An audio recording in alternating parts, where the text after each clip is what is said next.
My car, I'm gonna have a little fun. The Doghouse Network's on my radio dial. Big Dog's taking care of business for a while. If you're listening to another station I don't understand, 'cause nobody does it like Thom Abraham. Give us a call, Steve. He's a northern-bred, southern-fed, slick-talking guy.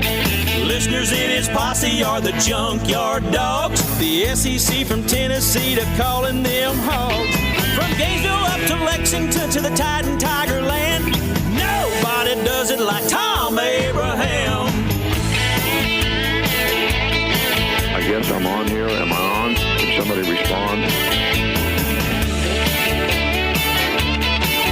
Hey, good afternoon, everyone, and welcome to a Top 10 Tuesday in the Doghouse. And with this being NFL Draft Week, it looks like Bryce Young will become the 10th SEC quarterback selected number one overall in the NFL Draft. So I have the other 9 in front of me, and that's our list today. Now, that list does not include Joe Willie Namath, who was selected 12th overall by the St. Louis Cardinals in 1965. But he was first in the AFL draft by the Jets. Now, the AFL held 6 drafts before the merger with the NFL. And the common draft began in 1967. And that was the first impact that Joe Namath made on professional football. I mean, really, the Joe Namath drafting by the New York Jets and him signing that $400,000 contract really forced the merger and the common draft. Now, the second major impact that Namath had, of course, was when he won Super Bowl III over the mighty Baltimore Colts, cementing the fact that the AFL was on a par with the NFL, even though the merger had already been announced, and they were going to merge actually beginning in 1970. But in the 68 season, and the Super Bowl that was played in 69, and then subsequently the 69 season when the Chiefs won the AFL, and that was played in January 1970, the last 2 Super Bowls before the merger, the AFL won. Now, after the merger, okay, the league was initially, now I'm just telling you stuff. The league was initially going to be called the NAFL. That was what they were going to call it, the NAFL. But the NFL just kind of bogarted that and said, no, we're going to call it the NFL. We'll have American and a national conference. There were 16 NFL teams, and there were 10 AFL teams. So there were a total of 26 teams, but only 10 were AFL teams. So the Browns and the Steelers and the Colts agreed to move to the AFC. And then the first Super Bowl after the merger, the Colts and the Cowboys met, freezing out the original AFL teams. In fact, half of the Super Bowls, basically, in the 70s, featured original NFL teams with the rise of the Pittsburgh Steelers. So you had the Steelers, you had the Colts playing 1, and you had the Steelers playing 4. By the way, speaking of Joe Namath, Aaron Rodgers is officially a Jet and will not wear number 12, regardless of how many graphics show that. All these graphics, these photoshops of Aaron Rodgers wearing number 12. It's not happening. It's not happening, people. He will wear number 8. Okay? More on the Aaron Rodgers thing later. Spencer Strider was a beast last night for the Braves. He took a no-hitter into the 7th inning, struck out at, 13 Marlins in the 11-0 win. Strider, striking out, by the way, to 13, that makes Spencer Strider the only pitcher in Braves history to record at least 9 strikeouts in 9 consecutive starts, breaking a record that was set by John Smoltz, Hall of Famer. And another Hall of Famer, Nolan freaking Ryan. Isn't that his middle name? I think Nolan Ryan's middle name is freaking. Nolan freaking Ryan. He holds the MLB record with an 11-game streak in 1977. 11 straight games with at least 9 strikeouts.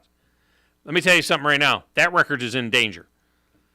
This kid, that record is in danger. And you notice Spencer Strider, he is a solid, kind of reminds me of Nolan, as well, because he is Nolan Ryan. He's not as tall as Nolan Ryan was, but that kid is solid.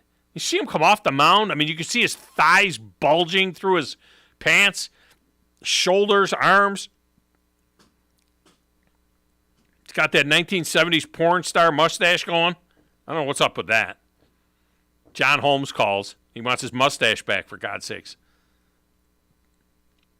Coming up on the show today, former NFL quarterback John Fourcade from down in New Orleans on the LSU spring game, which, like Auburn, you know, I don't know what these people are doing. I don't know what these teams are doing with their spring games.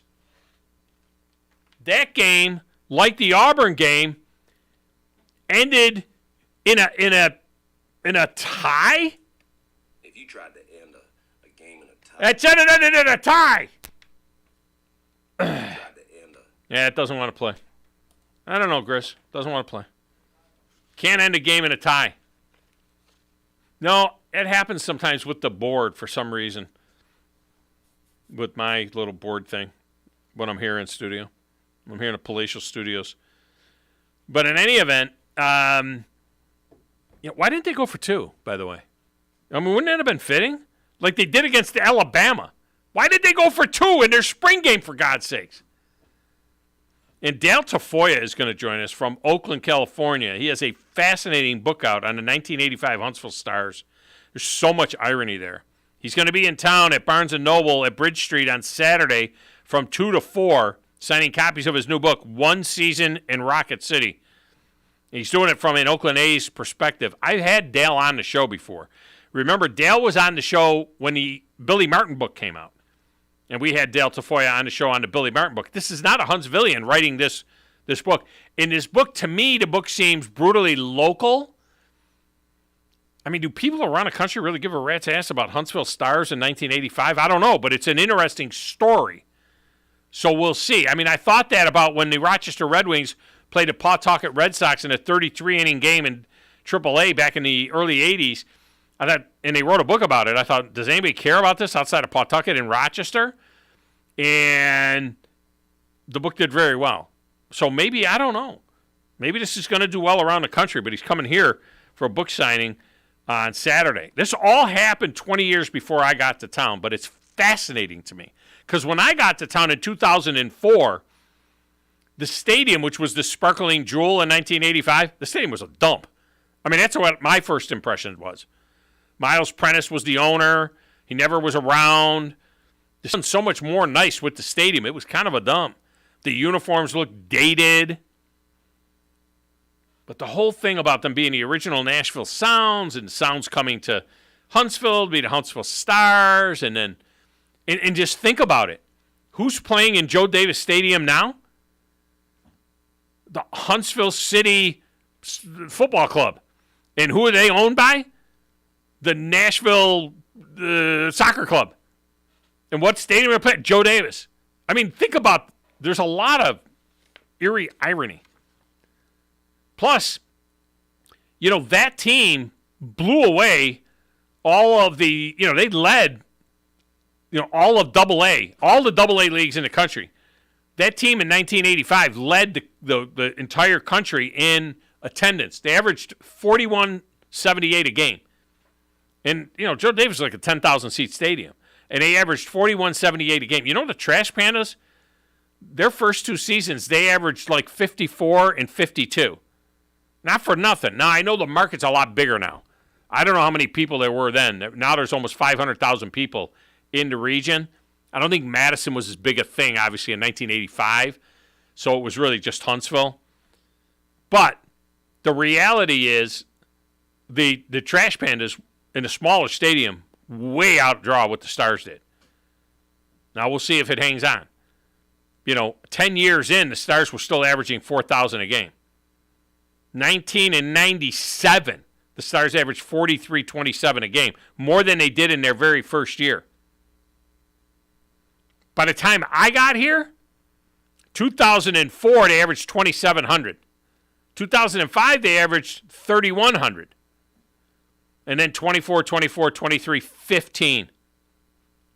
I don't know what happened in 2009, but from 2009 till the time they moved to Biloxi, 15, 14, 15, 19, 18, 14. That's what the Stars averaged at the end. So for me, they were a grease fire when I got here. But 1985 was a thing, man. That was a thing. And Dale Tafoya will join us to talk about it. Phone lines are open. 256-576-4977. Text the show at 7329-TA-SHOW at 732-982-7469. Great way to communicate with us. My personal Twitter feed is at Tom Abraham Show. The station's feed is at 97.7 ESPN. We're on Facebook at 97.7 ESPN, where you can watch the show, Twitch and YouTube, at WZZN TV.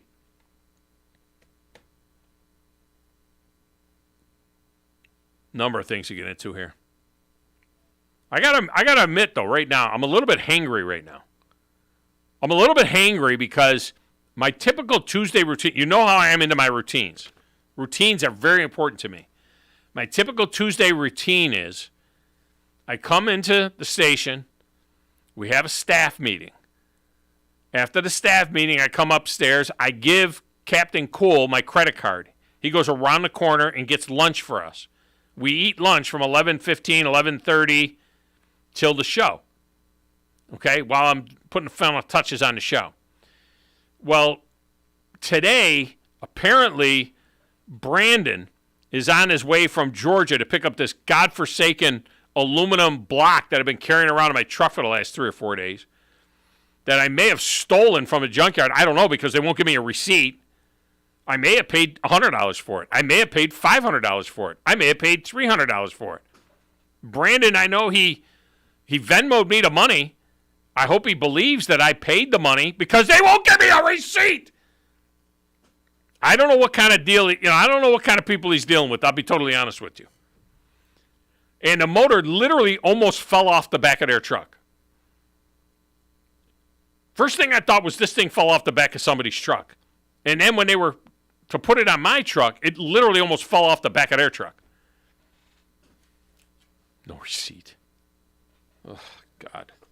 I don't want to call the place out, car shop in Fayetteville, because it's a dump. No, I mean, it's literally a dump. That's what it is. It's a dump. That's what it is. So now I'm hangry. Allegedly, Brandon's bringing some kind of food by. We'll see what he brings. I mean, he's a little skinny guy. He's probably bringing like a vegan salad or something like this. Now I'm going to punch him right in the head if he does that. And I don't know. I'll be honest with you. He's going to have to wait till Captain Cool gets back. Captain Cool's making a run for me. He's going out to Toyota Field to see Tony Mack and get my show folder that I left there.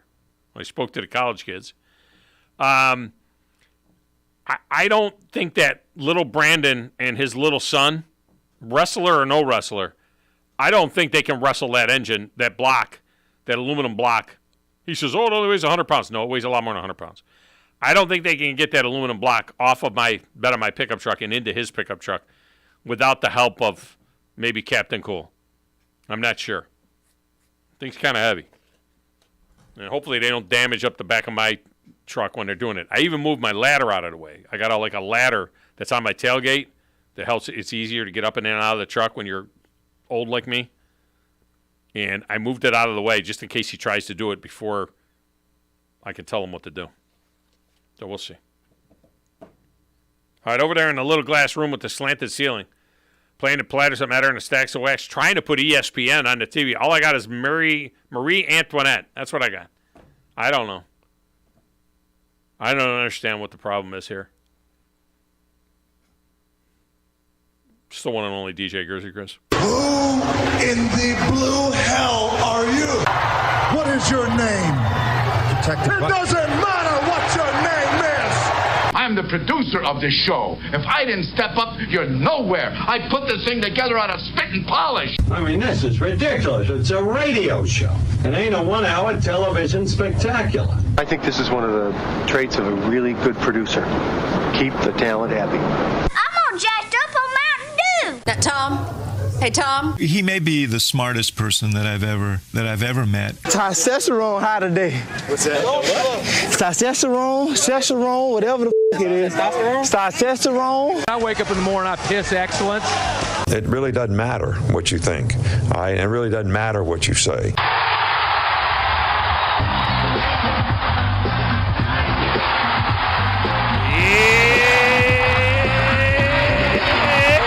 So, Grace, Kramer is harassing me, sending me pictures of his lunch, which is a bacon cheeseburger from some joint, or maybe it's a bacon chicken sandwich or something, I don't know, from some joint in Decatur. And now he's harassing me. I'm a little hangry right now. I got to be honest with you. My routine has been broken. I do have some chips if you need some. I have some chips if you need some chips to get you by for Diet just the time Coke. being. I don't have any drink. Yeah, all I have Maybe is a Coke in the fridge. I don't have diet. No, I drink good Coke. Do you think there's any chance that Captain Cool is listening? Probably. Probably not. This is his show prep. You should listen to my show to do his show prep. I don't know if he's listening or not. Bring me a big frosty Got an order coming. Diet Coke, son. Do that, because I don't know what Brandon's bringing. I don't even know if he's coming, to be honest with you. You know, I have heard rumors. 12:30, so we've got another 13 minutes. Yeah, middle of the show. Even when I'm at the Big Dog Production Studio, I eat every day religiously at 11:25, not 11:28, not 11:21. I eat at 11:25 every day, have a cup of coffee, sit down, do a radio show. Yeah. Come here in the studio every day. I'm here in the studio, 11:25 or so. Captain Cool comes back with my lunch. We knock out a little lunch, do the show. Yeah. Now everything is upheaval. It's all this wrecked. is all wrecked. It's all wrecked today. Because I had to go get and again, I said this the other day. I've never done anything like this for a listener. Now, I've done like eulogies for listeners that died. I mean, we hate when that happens, and I go to their funerals. Yeah. All right, but I don't think I've ever done a favor like this for a listener. Not even to Wolverine Dan, because they wouldn't ask. You know what I mean? They would, and I got asked. He caught me in a soft moment. That's a good guy you are. Come on now, you got to get to good deeds. Why, on what planet does he think that Fayetteville is between Winchester? Directions are hard. I mean, it's even a lot harder, even though we have this thing called an app, the maps, the Google Fayetteville Maps. is 40 minutes to my west. Yeah. Okay. Huntsville is 50 minutes to my south. Exactly. Southwest. I don't go to Fayetteville and then come backwards to Huntsville. Yes. Fayetteville is west of Huntsville. Big Dog Production Studio, east of Huntsville. Correct. Like towards Chattanooga. I guess it's on the way for him if he's going there. No, he's not going on the way for him. He's coming from even east of me. He's coming from Georgia. He was in Chattanooga on Sunday. He says, could have came and got it. He says, "Can I come and get it?" I said, "Sure, come and get it." He goes, "No, I want to come to the studio. I need to come to the Palatial Studios." Has he been here before? He might be at 108. He's been in here before. He might actually have been at 108, actually. He might be at 108 right now. I don't know if he's been to the new place. I know that there has been gifts. Yes, many gifts from the man. He sent us stuff. Yeah. Yes. He has sent us stuff. So anyway, we'll see. Because it doesn't matter. Whatever he brings, A, it's going to get cold. That's 2, going to be awesome. I'm doing a show. 3, yeah, you can eat. I'll be talking to John Forcade. I might have to, when you're talking to John Forcade, I might have to roll up my sleeves and have to go out there and help him move stuff. You might. But I wore the good shirt today, so. You might. Maybe wearing good clothes today. He's just going to have to wait for Captain Cool to get back. You can't send Bandyman down there. Bandyman is weaker than his son. I bet if I had time, I probably could help him out. You could. Yeah. Yeah, because you're, beefed up a little bit. You're yoked up a little bit. But not those guys. Yeah. They're wiry. I mean, I had to help the guys put it on my truck. But, back in the day. I'm not as good as I once was, but I'm good once as I ever was. We got Valley right down the street. I don't know why we don't get a lift out of that. We could get a forklift or something. We could just drive it down the street. I don't think it quite needs that. I mean, 2 80-year-old guys with cat urine in their office and me got it on the truck. I mean, maybe they can do something with it. The thing is that it's awkward. Yeah. And it's a little greasy, so hopefully they got gloves. Oh, yeah. And it's a little bit sharp. It's an aluminum block. Yeah. And it's a little bit, sharp. Just when you grab it, I wish I used 2 rags when I did, mechanic rags. When I did it, if I had my gloves, which I usually have in my truck, I would have put my leather gloves on. So hopefully he's got some gloves. I don't know. I think he does. He's going to bore out the thing, and yeah, I don't know what he's doing. Anyway, so that's it. Don't anybody ask me to do anything.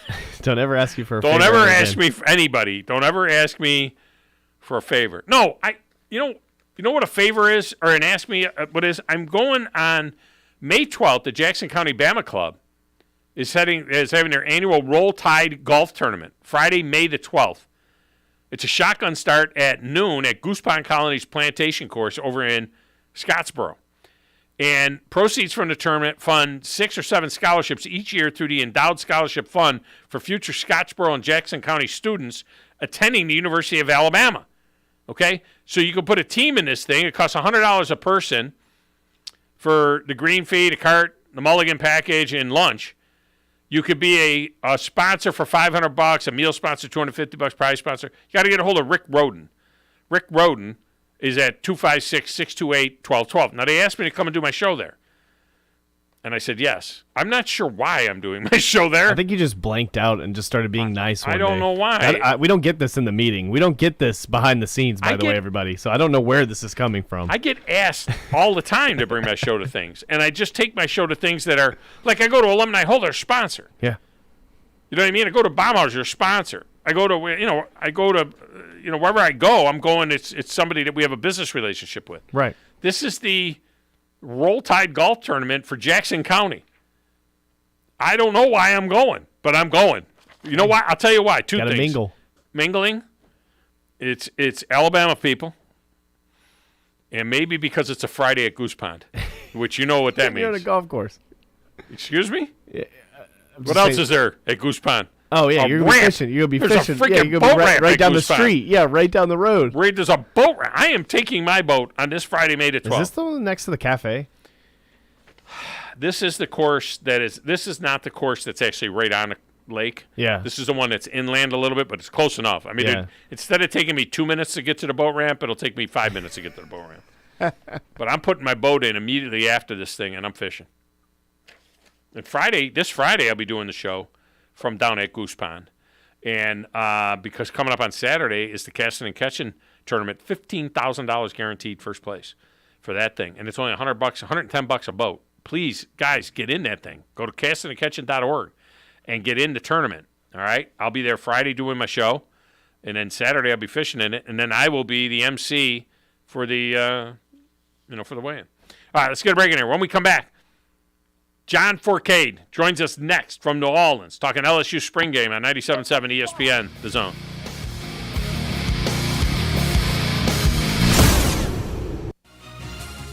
You're listening to the Thom Abraham Show on 97.7 ESPN, The Zone. Flow Trampoline Park is Huntsville's newest destination for family fun. There's an inflatable park for the little ones, air track basketball court for the sports people, and a variety of other aerial sports attractions. Plus, plenty of couches and TVs for the spectators. And this Friday, get a $50 voucher to Flow for just $25 on Zone Deals. We have a limited number of these great deals on sale now at wzzn.halfoffdeal.com. Keep an eye on all our social media channel for the link to wzzn.halfoffdeal.com and get in on the fun right now. If you're ready to lower your utility bills, it's time to call Eagle Insulation. Eagle can handle it all. Attic re-insulation, insulation removal, wall insulation, and new construction insulation, commercial and residential. Our primary goal is to save you money, and lots of it. Typical clients realize their return on investment within 3 to 6 months. That means the re-insulation actually pays for itself and then some. See if we can help you. Contact Eagle Insulation today, 256-755-1556, or log on insulatewitheagle.com. SportsMed is the official team physicians of the Rocket City Trash Pandas. And if the pros trust SportsMed, you can too. SportsMed provides every service you might need for complete orthopedic care, specializing in orthopedic surgery, sports medicine, joint replacement, spine surgery, neurosurgery, and podiatry. And they offer their own brace shop, in-house full-body MRI, physical therapy, walk-in clinic, and so much more. 4 locations and on the web at sportsmedalabama.com. Welcome back. Stan McDonald from the Stanton Law Firm. I had lunch with Lewis just recently and with a client of ours, a mutual client, and great to hear all the good things going on at the Stanton Law Firm. Thank you, Wes. The Stanton Law Firm, as you know, we've discussed before, we're dirt lawyers. We do a lot of real estate, litigation and closing. And yes, my son Lewis McDonald enjoyed meeting you a couple of weeks ago, and a couple of your friends. He is, as you know, he's opened up a commercial closing division. So he's really helping a lot of people who are trying to close, buy, or sell on their commercial property. And you can't be in this community doing business without knowing West neighbors. I don't know about that, but it sure was getting to meet another McDonald and talking a little bit about his grandfather, Coach Dye, and Right. the different things. It was a lot of fun. Well, your listeners are really going to enjoy meeting Lewis and you in this community. And like I said, at Jacob Title or the Stanton Law Firm, we close business. We close some good commercial closings, residential closings. We appreciate being part of your show.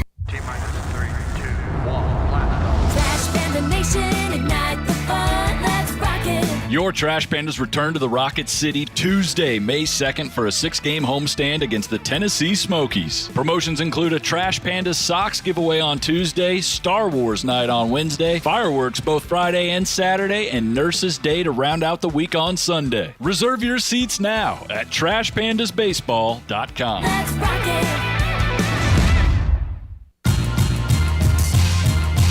Greeny with Mike Greenberg. This is Mike Greenberg. Be sure and download the app today. Just search for 97.7 ESPN and listen to my show every weekday right here on 97.7 ESPN The Zone.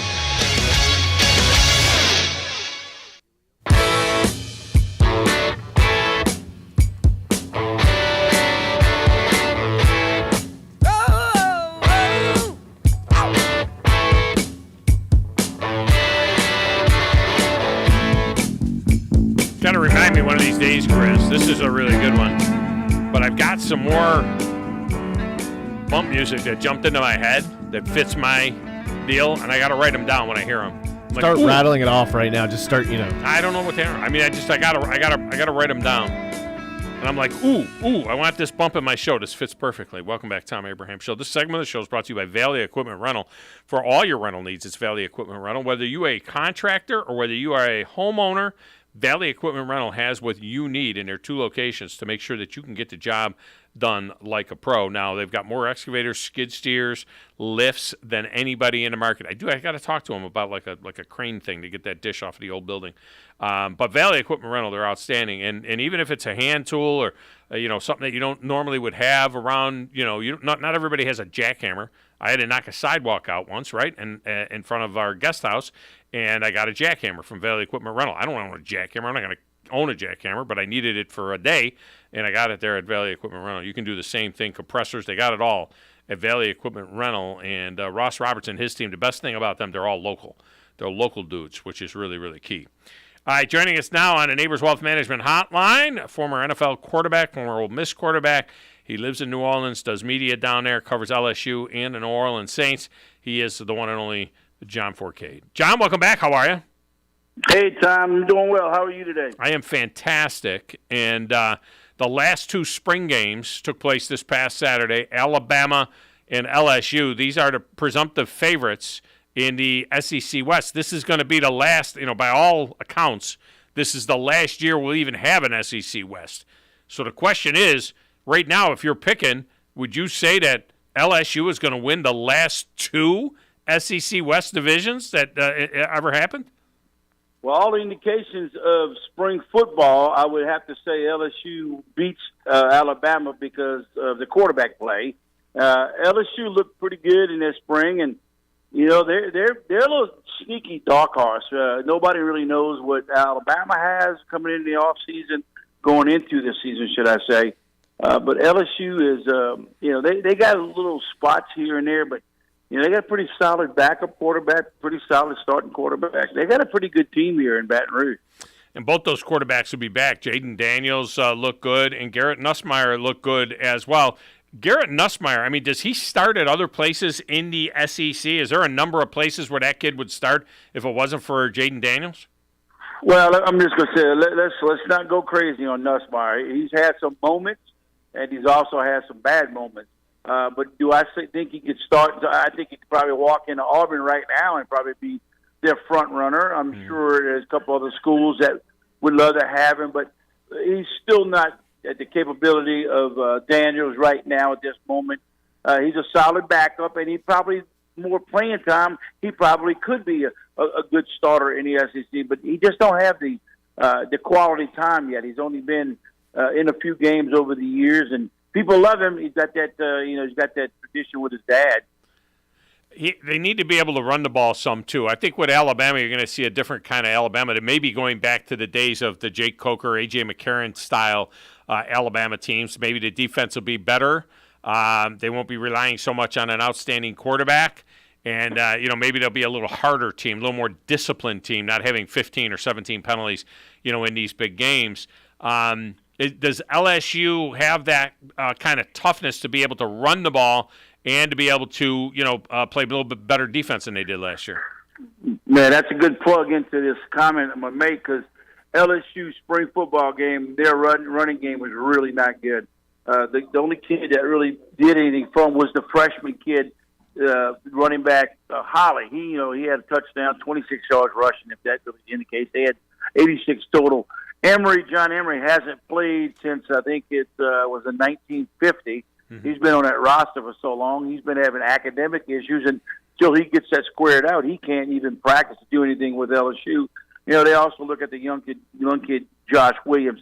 From a standpoint of running a football, that is going to be the issue with LSU right now. We know what Daniels can do. They got a really decent offensive line coming back. The receiving core is going to still be pretty good for LSU, but the running back is the issue with the Tigers. Daniels was, 10 of 11 for 168 yards and 2 touchdowns.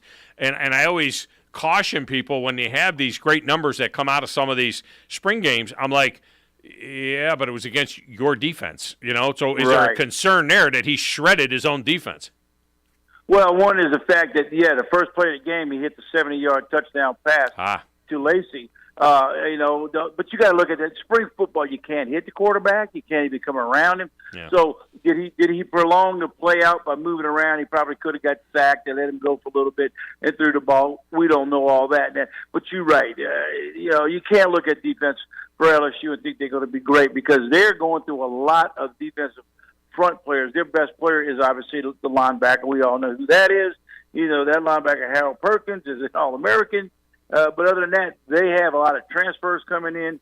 They have a lot of new guys on the defensive side of football. They've got 2 safeties who've been back from last season, but you still don't know what their cornerbacks are going to be. I look at it this way. The defense is going to be a big question mark. We know offensively LSU probably with Brian Kelly calling the plays as well as anybody in college football over his lifetime. I think the offense will do well. Defensively, LSU is going to struggle. It'll have Malik Neighbors back, who is a stud, and then this Kyron Lacey kid, you mentioned him. Yeah, you put those 2 guys out there, that's a pretty good little combination. Well, there's no doubt. They got some tight ends, too, that aren't bad. They got a rotation of 3 tight ends. Obviously, as well as I do, spring football, nobody's showing anything because they're going to have some guys in the stands looking from other schools. We all know that. Bread and butter. There's different scenarios. LSU's got the talent. We know that. They got as much as talent as Alabama does, and Auburn and Georgia. It's just putting it together, and they're young on the defensive side of the football. They got to put some players in position to help this football club. Offensively, if the offensive line for LSU can be together, play together, and give time to throw, they're going to be a weapon on the offensive side of football because they do have receivers. They've had receivers for the last 6-7 seasons. So, in essence, that's where everything lies for LSU. Scoring points offensively, they got to stop. The score ended 32-32. Now, that's not very good for a spring game, talking about your defense, and you give up 32 points. Yeah, well, what's up with the tie score? The same thing what happened to Auburn. They had a tie score. Look, the guy went for 2 against Alabama. You know what I mean? What a great moment that would have been for them to go for 2 and not have, a tie game in the spring game. You can't have ties. This is not soccer in Europe. This is American college football. I agree, but I'm sure there's some bookie with all these doggone betting parlays out there. Somebody probably put a bet as, tie wins. Tie makes somebody some money, so somebody put some money on it to get a tie. John Forcade with us down in New Orleans. All right, so, and he's being facetious. He's not accusing anybody of. I know. Of time. No. We want to. These days, you get called out on stuff. It's crazy. Nobody from Detroit, the Lions, were involved in. There you go. Brian Kelly, when he first got down there, I know a little bit about this from 25 years ago when I first came south, and it was like you ain't around these parts, are you? Very guarded. And then, of course, he came in with that stupid fake accent and dancing around with a quarterback that left and everything else. Now going into year 2, after seeing what he did in year 1, is he being more well accepted now by the fans? Is there a push to get behind Brian Kelly now that he's done what he's done? Oh, there's no doubt right now, Tom. He's the king of Baton Rouge, along with Kim Mulkey from the basketball team. Yeah. But overall, when you win 10 games and you were supposed to win like 4 or 5, and he could have easily won a game or here or there extra. But they adapted to him. I think he's also adapted a little bit more to the Southern culture and understanding what the SEC is about, being in the South. But yeah, he hasn't done anything crazy or walk in there with shrimp boots with an alligator in his arm, nothing of that nature. But in the long run, I think they got a good coach here. If he could just get the players to believe in, and I think he is, and he's a little more stricter than what they used to have there. And I think that's the big key to him, get the right coaching and get the right ability to be able to get the players and the coaches together. And I think that's what you're seeing right now in Baton Rouge. Why are they going to Orlando to play Florida State? I thought they were supposed to have them back in their place. They played them down there in Tallahassee, didn't they, last year? Why are they not this year? They're going to play in Orlando? No, last year they played in New Orleans. Oh, they played in New Orleans last year. Yeah, for some reason, they played in New Orleans. They got beat in New Orleans by Florida State. Oh, that's right. It was in New Orleans, not at Baton Rouge. Okay, right. It was in New Orleans. It's a local. Same thing as you'll see with the Orlando. They're not playing in Tallahassee. They're playing in Orlando. So they're at Mississippi State, at Ole Miss. They get Auburn at home. They're at Alabama. They get Florida at home. They get A&M at home. It feels like the way this schedule should fall out, that game at Alabama is going to decide the West, right? I mean, it feels like that's what we'll be looking at. This year, Alabama gets Ole Miss at home. They're at Texas A&M, but they do get Arkansas, Tennessee, and LSU at home this year, and then finish at Auburn. So if you're at SEC Media Days in Nashville, and you're making out your ballot, are you picking LSU to win? I mean, would you put your name next to it and pick LSU to win the SEC West? Can I do it with a question mark? Because it's I can easily see him, losing. I know they can, but would you pick them to do it? Or would it be a little minor upset? Who would be favored to win the West in your opinion? I'm gonna say who's favored. It's the Alabama only because of the past history. And right. 1 year of Brian Kelly, to me, doesn't necessarily say LSU's there. If Alabama gets a quarterback, we all know Alabama's going to be in the thick of things to win the West. Without a quarterback, doggone well that's the trouble that Alabama can be without a quarterback. Now, speaking of LSU, if they play like they played at the end of the year and got them to win the West, that team's going to be tough to beat. So yeah, but they got a lot of moving parts that LSU has to find and to squeeze in some things. And there's some games they won last year they could have lost. There was some games they lost they could have won. So you know how that works. So I'm have to go Alabama 1 and LSU 2. Well, Alabama's had these 4 dynamic quarterbacks, the last group of quarterbacks that they've had. They're all going to be starting in the NFL next year, okay? Who's not starting in the NFL is Jake Coker, who's selling insurance in Mobile, and A.J. McCarron, who's playing in the XFL. Might be the MVP of the XFL and get a sniff, to go back and back up maybe in Green Bay or something like that. We'll see if he can get back in. And Greg McElroy, who's in the media. Those guys won 4 national championships. The Jalen Hurts, Tua Tagovailoa, Mac Jones, and Bryce Young deal, they won 2. So maybe sometimes it's a little more than just having a very dynamic quarterback. Maybe it's about having a complete team and not being, not making a lot of mistakes. And I hate that term game manager because it makes it seem like that's a bad thing. But I don't know that, a game manager is necessarily a bad thing for the way Alabama wants to play.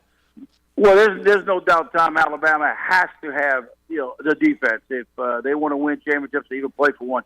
They're built off their defense, and then they want their offense to go out and do the things they can do. Don't lose the game. And I hate to use the word again. You said management, but let me tell you what. That's how they won the championship with the guys you said out earlier, a guy managing the game. Because, look, Tua Tagovailoa, he did okay there. There was moments, but look at they played against this and that and the other. Same thing with Hurts that time. All the quarterbacks. But what they have there now, from what we hear, is they don't have one that's anywhere near what those guys have done. Bryce Young was, in my book, in my eyes, is the only quarterback I saw that really lit it up much than the other guys. But it's the style offensively. Like this year, Alabama didn't have the defense. You had to rely on your offense. In the past, Alabama had the defense and just said, offense, don't lose the game. Keep us in there, we'll win it. You know as well as I do that, you got to have defense, but you still got to have an offense score. And Alabama's going to eventually get that. They'll find the quarterback, but like you said, they got to get a running game. They got to get an O-line, which they always have had. And, they always got defense, the linemen, linebackers, the secondary. So unless they got some guys that are hiding around there at Alabama, Alabama's going to be just fine. They got to find a quarterback. I know you said they did it without quarterbacks over the years, but listen, I think you still got to have. Yeah, I think you got to have one that can do the job, or at least able to do a job. I think they both could do the job. I mean, the reason I lean towards Ty Simpson because what Jalen Milroe brings to the table is so dynamic, and he could do these things, but he makes so many bad throws. What I like about and he'll make these great plays, and he can win you 10 games, but can he win you the big game when it's all good on good? When it's the best against the best, you got to have a guy that can read quickly, make fast decisions, get the ball out of his hand, not make mistakes, and he still has a tendency, from what I've seen, to kind of pull it. He threw the ball a little bit better at times, but he still has a tendency to hang on to it too long, pull it down, start looking at the rush. I think Simpson's a little more polished that way. And they got a kid, this Lonergan kid, to me, is the best. Every once in a while, you see something in the spring game, and you say, I could see that kid being a thing. That Dylan Lonergan kid that they've got was pretty good. But, when you're going against third-teamers, it's kind of hard to evaluate all of that stuff. So let me ask you, before I let you go, since you're a quarterback, you played in the NFL, Bryce Young's going to go number 1 overall. Looks like that's going to happen. These other guys – there is all this talk about Will Levis. The betting odds on him went from like plus 5,000 to be top 3 to plus 300. At one point in time, it was off the boards. Will Levis actually, according to a post that was on social media, Will Levis told somebody that he was told he was going to be the number 1 pick overall. And the betting line went crazy, went all the way down on that kid. And then there's Anthony Richardson, who is a physical specimen, looks like an Adonis, but he looks like Tarzan, plays like Jane. And then there's C.J. Stroud out of Ohio State, and the last great Ohio State quarterback will be the next one. So what's your take on the rest of these guys? All right, my take is this: I've said this, and I've said this many times on my show from months ago. Will Levis could possibly be the number 1 pick. If not, he's the second quarterback off the board. I've seen the kid play. I understand where he went to school at. That doesn't matter to me. He's done some good things. I've watched him as a quarterback. I've watched Bryce Young. That's the 2 guys I really believe in. Anthony Richardson is nowhere near a first-round draft pick. Stroud, he's fallen down so far down because of other issues. His tendency to hold on to the ball and not get the right reads in. But your 2 top quarterbacks are going to be Will Levis and Bryce Young. Which order they go to, it's a flip-up. But if Will Levis went number 1, I wouldn't be shocked. If he didn't go number 1, I wouldn't be shocked. They're the 2 best quarterbacks in this draft. Wow. Okay, there you go. From John Forcade. You know something about quarterbacks as well. And by the way, Jet fans are losing their minds. Everybody's going nuts. Aaron Rodgers to the Jets. Jordan Love is back there in Green Bay. I think Green Bay's roster is every bit as good as the Jets' roster. They've mortgaged a future for this kid, for Aaron Rodgers. I mean, what is – everybody thinks, because of what Tom Brady did, now we're going to look at old quarterbacks making a move and doing something. But what do you think about Aaron Rodgers and the Jets? Are they automatically a Super Bowl contender now in a loaded AFC? No, I don't know if they're a Super Bowl contender. I do believe they're a playoff-bound team. There's no doubt he brings a lot to that table. Yeah. In New York, they've got some good ball players. But you know what? You got to get together and you got to prove it. Tom Brady did it one time, and that was great. The other 2 times he got to the playoffs and things didn't work out. I think Aaron Rodgers can do really well in New York, but it's a big culture shock going from Green Bay to New York. They got the talent. They could come in first or second in the division. Buffalo probably win it again. I can see the Jets being up there. But, if everything falls in place, you don't know what's going to happen. But they're in the AFC. They're probably the 4th best team in the AFC, could be the fifth best, depending on that. But the Super Bowl bound, I don't see it yet. Yeah, they definitely should make the playoffs with 7 teams making the playoffs in the AFC. Right. They should make the playoffs, but they could be third in their own division. If Tua Tagovailoa stays healthy, he was leading the league in passing last year. With their new coach, Mike McDonald, there from the 49ers, they were dynamic, and they have great receivers.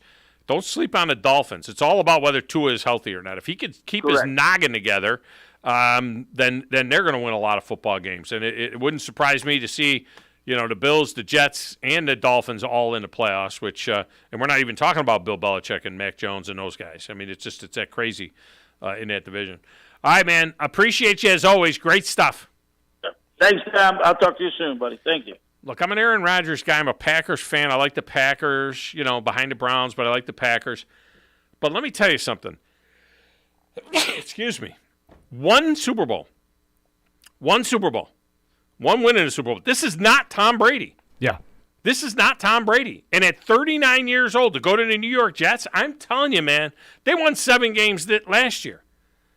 The over and under, I think, for them is like 9.5 now with Aaron Rodgers. The over and under for the Packers is like 7.5. I would not be shocked. I'm saying it right now on the 25th of April at 12:47. It would not shock me at all to see the Packers win as many, if not more, games than the Jets. The AFC is brutal. Brutal. All right, let's get a break in here. We'll come back. Phone lines are open next. 97.7 ESPN The Zone.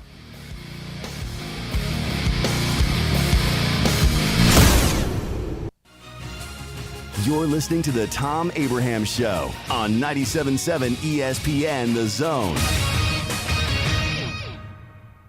Hi, this is Wes Neighbors. I'm here with Sam Fleming with Fleming Roofing and Restoration. Sam, tell the folks about Fleming Roofing and Restoration. Hey, Wes. Our company, Fleming Roofing and Restoration, specializes in commercial and residential roofing and repairs.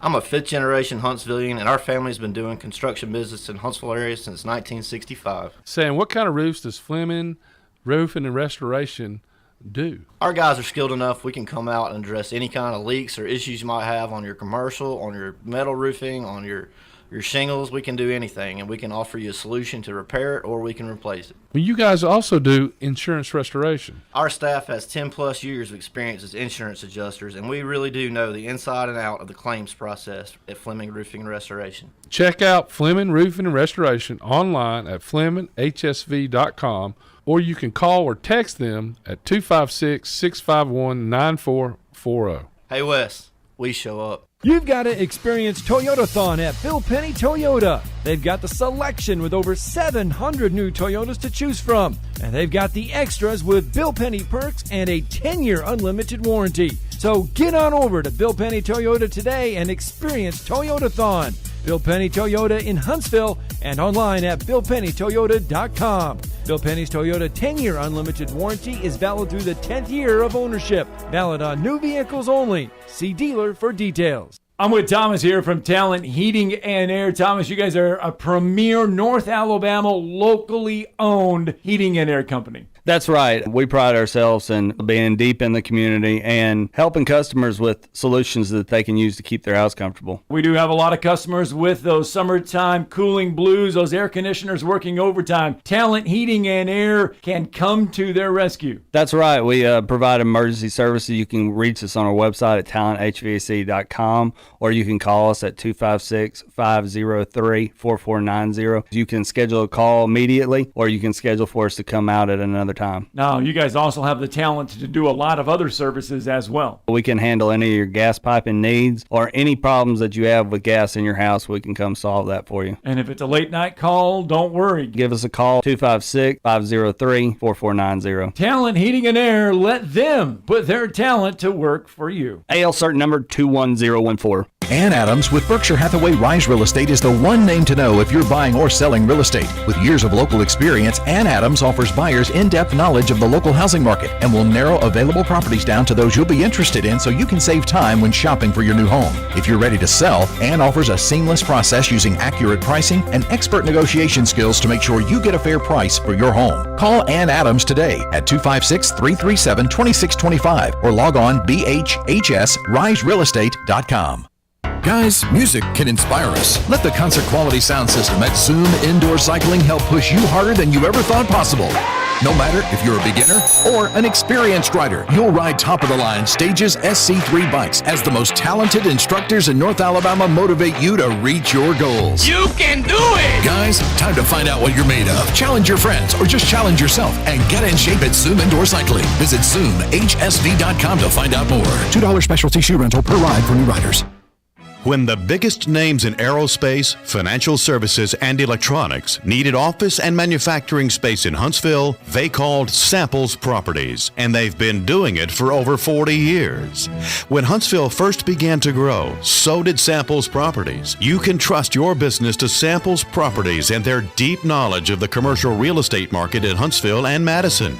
When you're in the market for commercial real estate and you need a partner who knows how to make your plans come together, Samples Properties can guide you through all the legal, financial, and regulatory hurdles. And if you just need office space to start or grow your business, Samples Properties is the call you need to make.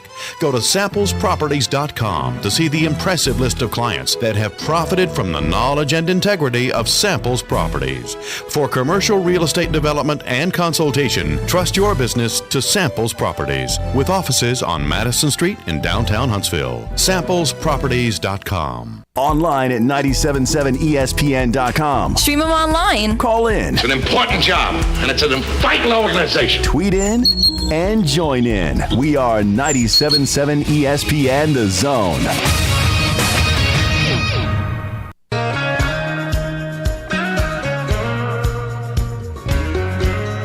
Welcome back, Thom Abraham Show. Phone lines go up at 256-576-4977. You know, Jerry Jones with a little left-handed slap at his boy Mike McCarthy after Jerry's son laid out all of their plans, you know, for the draft and everything else. And then Jerry's sitting over there, the geriatric that he is. He's sitting over there. Mike McCarthy's sitting in the middle. And then right at the end of the presser, Jerry drops this little nugget. Not hearing it?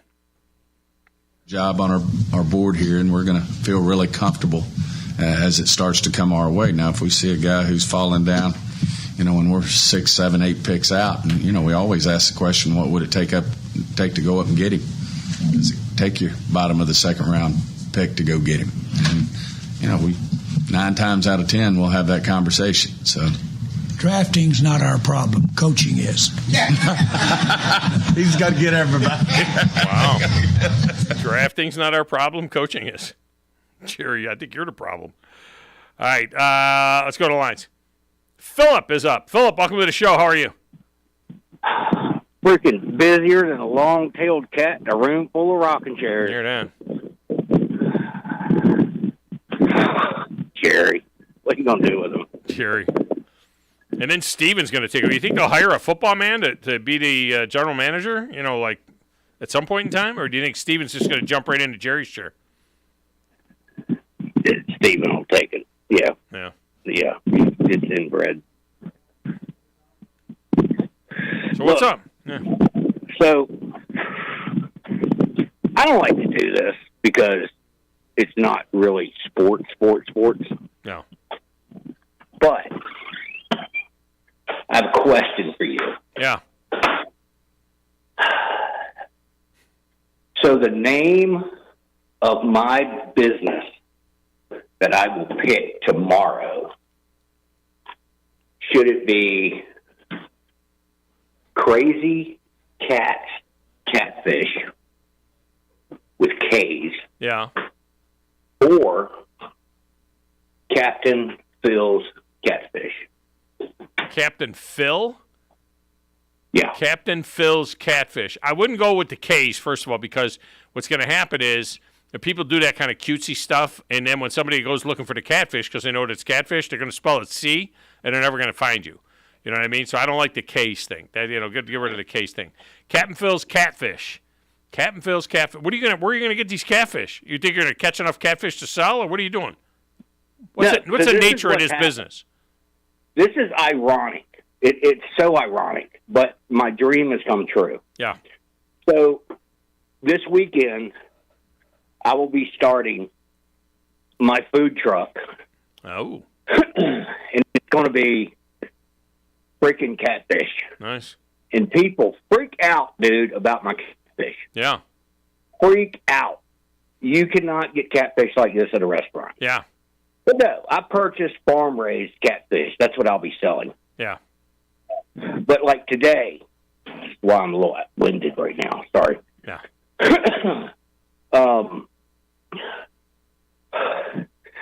I'm doing a thing for like 50 people. Yeah.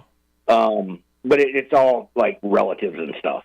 You know, it's like a kickoff thing, which I've been doing for a couple of years. But people have convinced me that this is my goal in life. Yeah. And I hooked up with a food truck dude who's got another food truck that he's going to let me use. Got a little business partner. And we're fixing to start rolling, baby. See, so nobody knows Captain Phil. Okay, so I would go with the Catfish King. That's what I'd go. I'd go Catfish King. Catfish King. I'd go Catfish King. That's what I'd go. I'd go Catfish With all King. K? No. Or with a C C? and a K and a cool logo with an interlocking CK. Catfish King. And then people say, oh, I got to go. The Catfish King is here. Oh, let's go over to the Catfish King. And it'll look cool on the truck. Catfish King.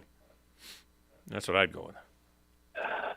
That's just me, though. I like it. Yeah, Catfish King. I like it. I am a marketing guy. I value your opinion. Catfish King with a CK, and they'll call you. They'll for short to call it the CK. Catfish King. You know, and your logo is a catfish with a crown on it, like a catfish swimming. Holy Moses! That is freaking ingenious, dude. Channel cat with How do you come up with that? with a crown. Catfish That's with a crown. phenomenal. Catfish has a crown on it. Catfish King. They'll go nuts. They'll love it. It'll look great on a T-shirt. Catfish King. Tom, you're the bomb, dude. This All is right. why you are the messiah Yes. of Sports Talk Radio. Yes, I am. This is why. Yes. See, this kind of stuff I will do for people. Going and getting your motor at a junkyard with a bunch of guys that smell like cat urine, I will not do ever again. But giving you advice on the radio, that's what I do. All right, Philip. Good luck with that. Good luck with it. Send me pictures. Catfish King. All right. Hour number 1 is in the hopper. I even got a guy. I got a son that does logos and stuff. He can maybe, crack out a Catfish King logo for you. All right, when we come back, Dale Tafoya joins us next right here talking about a cool book, One Season in Rocket City, next on 97.7 ESPN The Zone. Trash Panda Nation, ignite the fun, let's rock it. Your Trash Pandas return to the Rocket City Tuesday, May 2nd for a 6-game homestand against the Tennessee Smokies. Promotions include a Trash Pandas socks giveaway on Tuesday, Star Wars night on Wednesday, fireworks both Friday and Saturday, and Nurses Day to round out the week on Sunday. Reserve your seats now at TrashPandasBaseball.com. Let's rock it.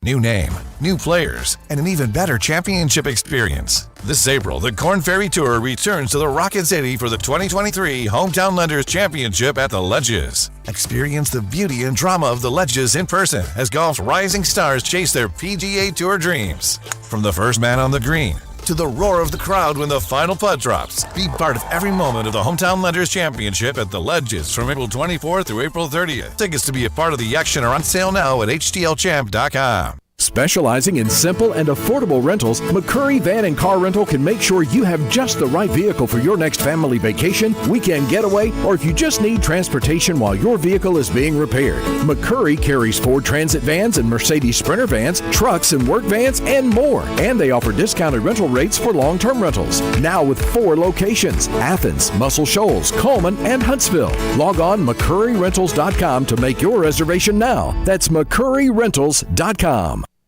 This is SportsCenter.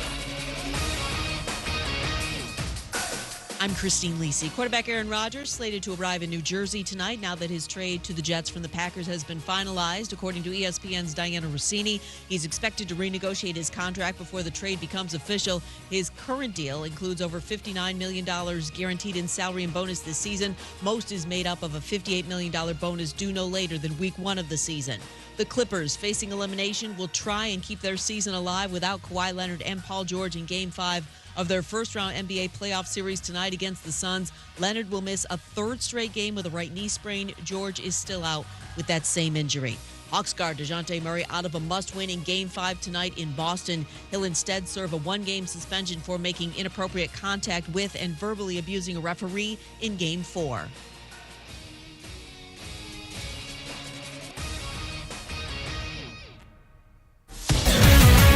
WCZN, Union Grove, Huntsville, Alabama. 97.7 ESPN, The Zone. Hey folks, Bobby White back again for Woody Anderson Ford. If you've been considering owning a new Mustang, Explorer, Expedition, Edge, Escape, or Bronco Sport, we have 0% financing for 60 months on 22 models of those vehicles. This won't last long because as we sell off our 2022s, 0 for 60 goes with it. When they're gone, they're gone.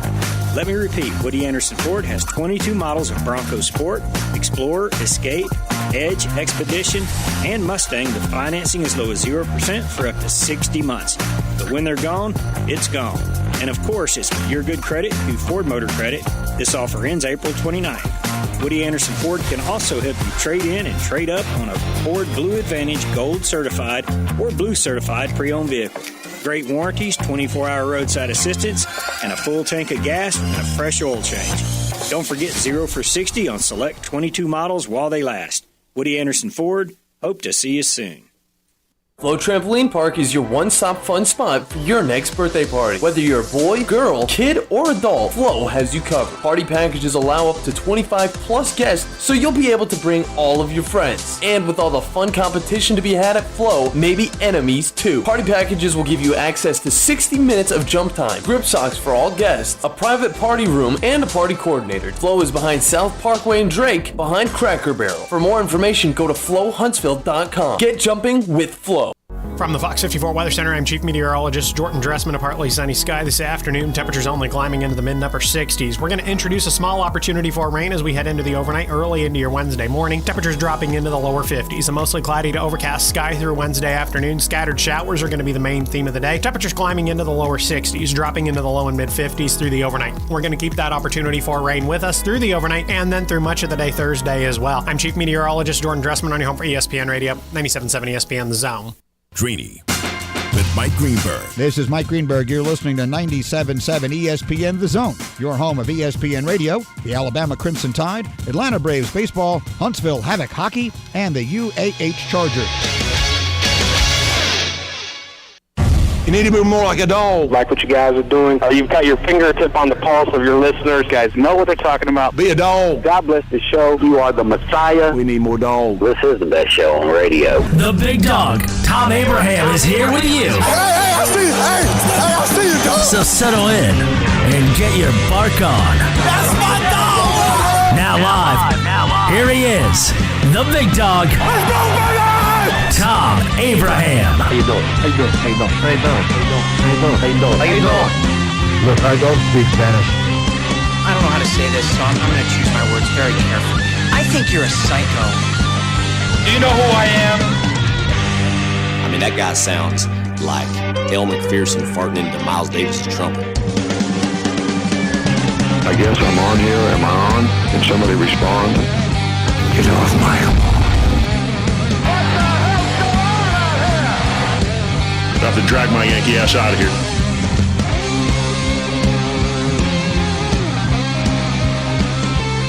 Welcome back, Thom Abraham Show. Hour number 2 of the show. This segment of the show brought to you by North Alabama Mortgage. Whether you are in Tennessee, Alabama, or Florida, North Alabama Mortgage has you covered. They're going to make sure that they get you in the right mortgage property for your upcoming purchase, or if you're refinancing, North Alabama Mortgage has the answer as well. Get yourself pre-approved. A lot of places you can't even go look.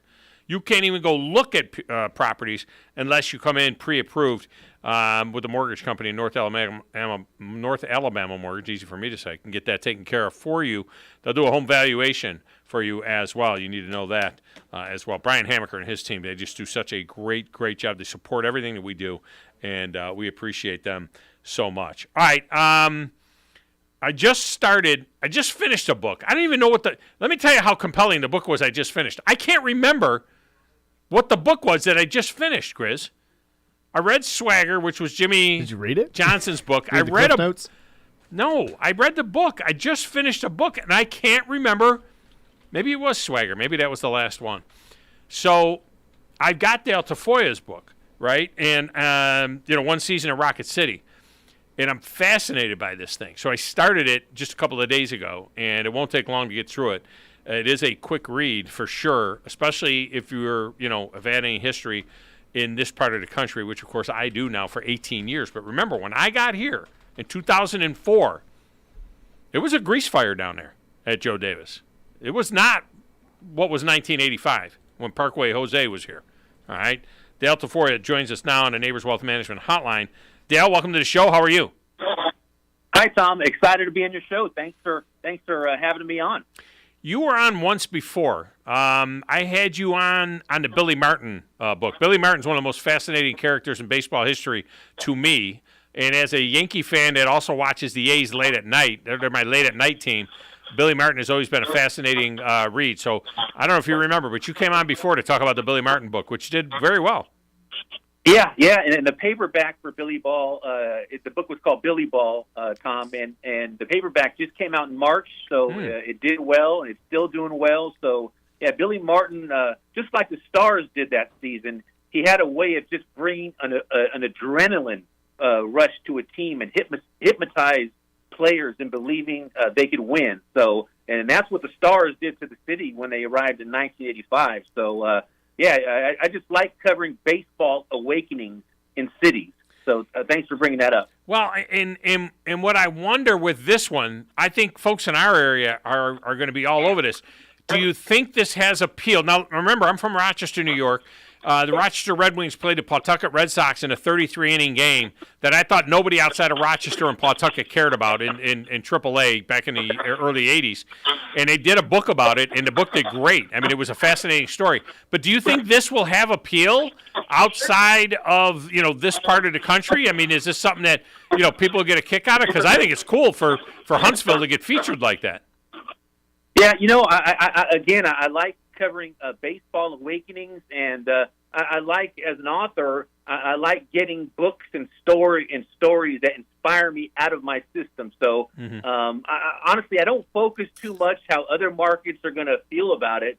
I just focus on this story and how the Stars impacted Huntsville at the time, a city starving for recreation and entertainment, and just how this club just forged this bond with the community there in Huntsville. And I'm sure many of your listeners who are in their 40s and 50s and 60s remember this story and how special the Stars were to the community. I mean, it gave young kids a place to go after school, and Joe Davis was the popular venue in the area, and that was the thing to do: have a beer and enjoy a baseball game at Joe Davis Stadium.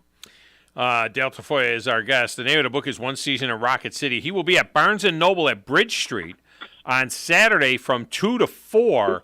Grizz, are the Trash Pandas home this weekend? They're not home this weekend? No, it's too not. bad, because it could have them out to Following a Trash Pandas game, and you could see what baseball looks like in North Alabama now.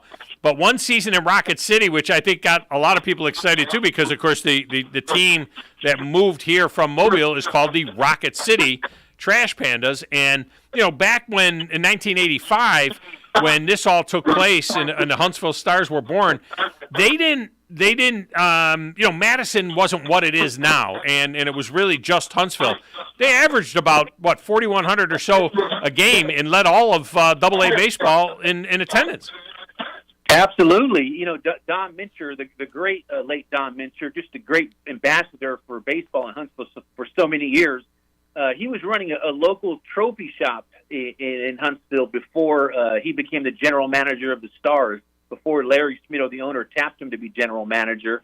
And he had hoped for 250,000, a season attendance of 250,000 that first season in Huntsville with the Stars. But they drew 300,000 and led the Southern League in attendance that first season, as well as won the Southern League championship. So, but there was a question whether Huntsville Wood could support a professional team, and they absolutely did that first year. It was very special, and the Stars just brought electricity to that area, and there was plenty of interest. And you have to remember Joe W. Davis, late Joe W. Davis, the Huntsville's 5-term mayor. He was really determined in bringing that club to Huntsville, and he was able to seal the deal in late August of 1984. Now, I would assume that you know this, but I don't know. Maybe I shouldn't assume that.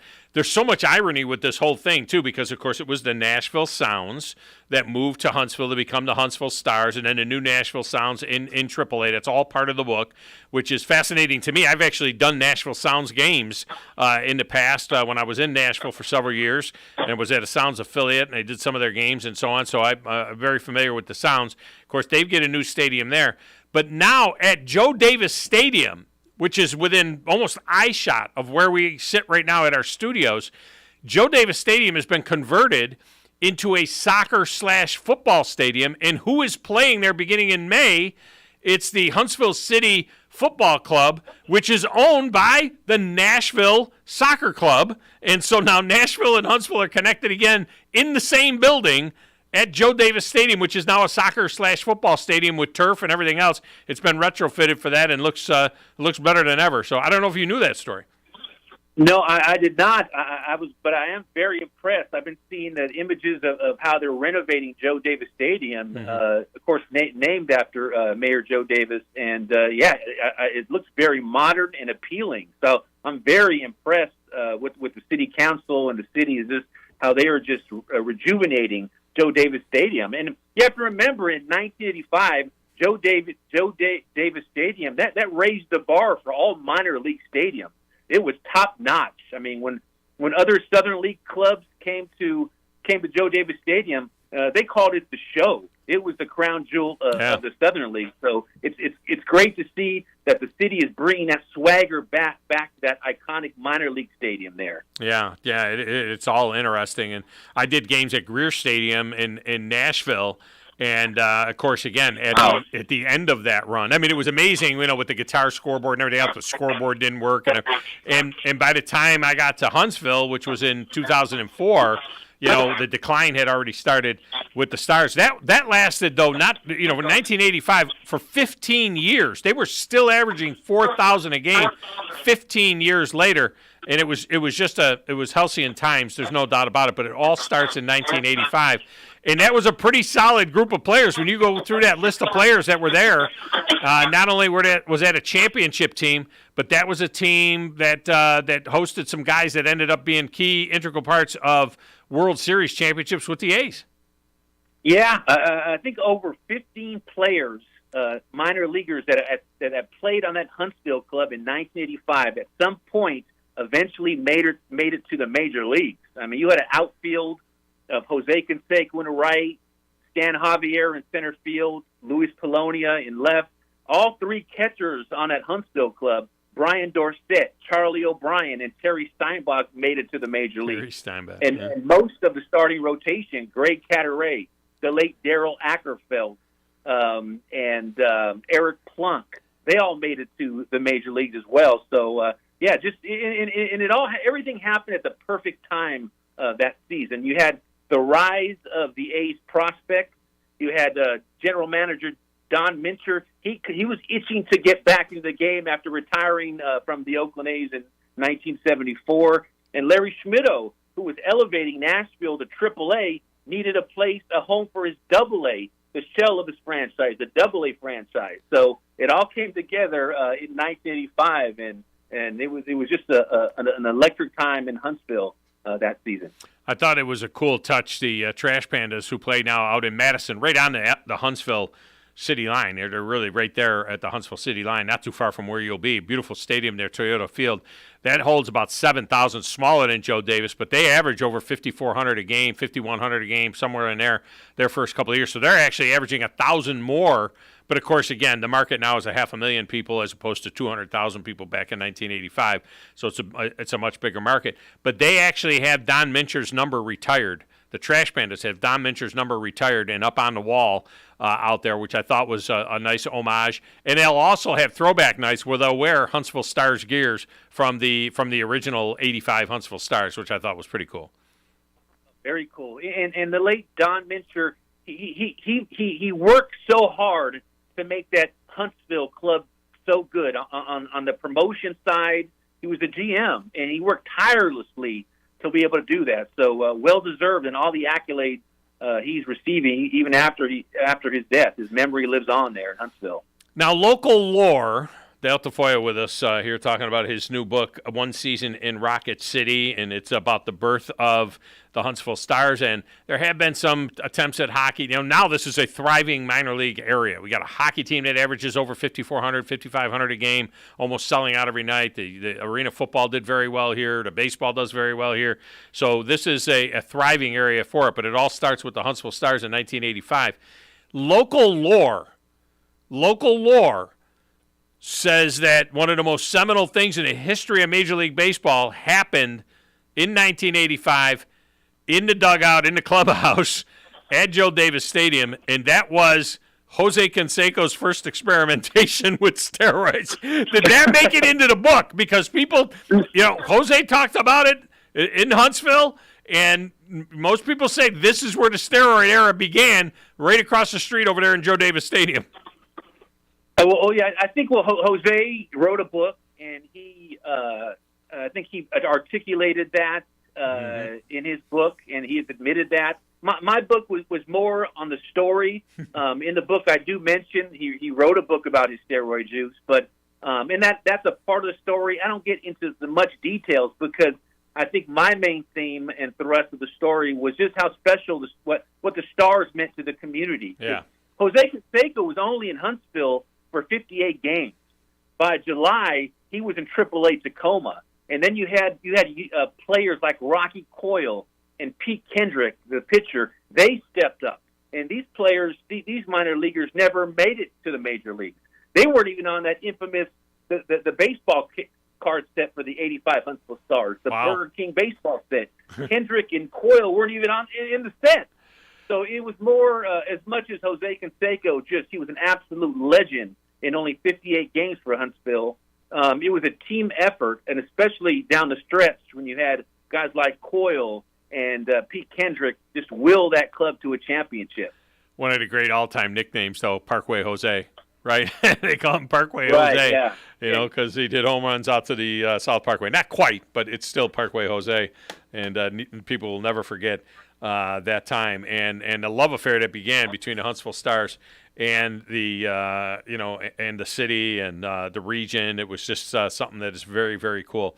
Well, I can't wait to get through the rest of the book. I'm into the book now, and it is a fascinating read. Even as somebody who came to the market in 2004.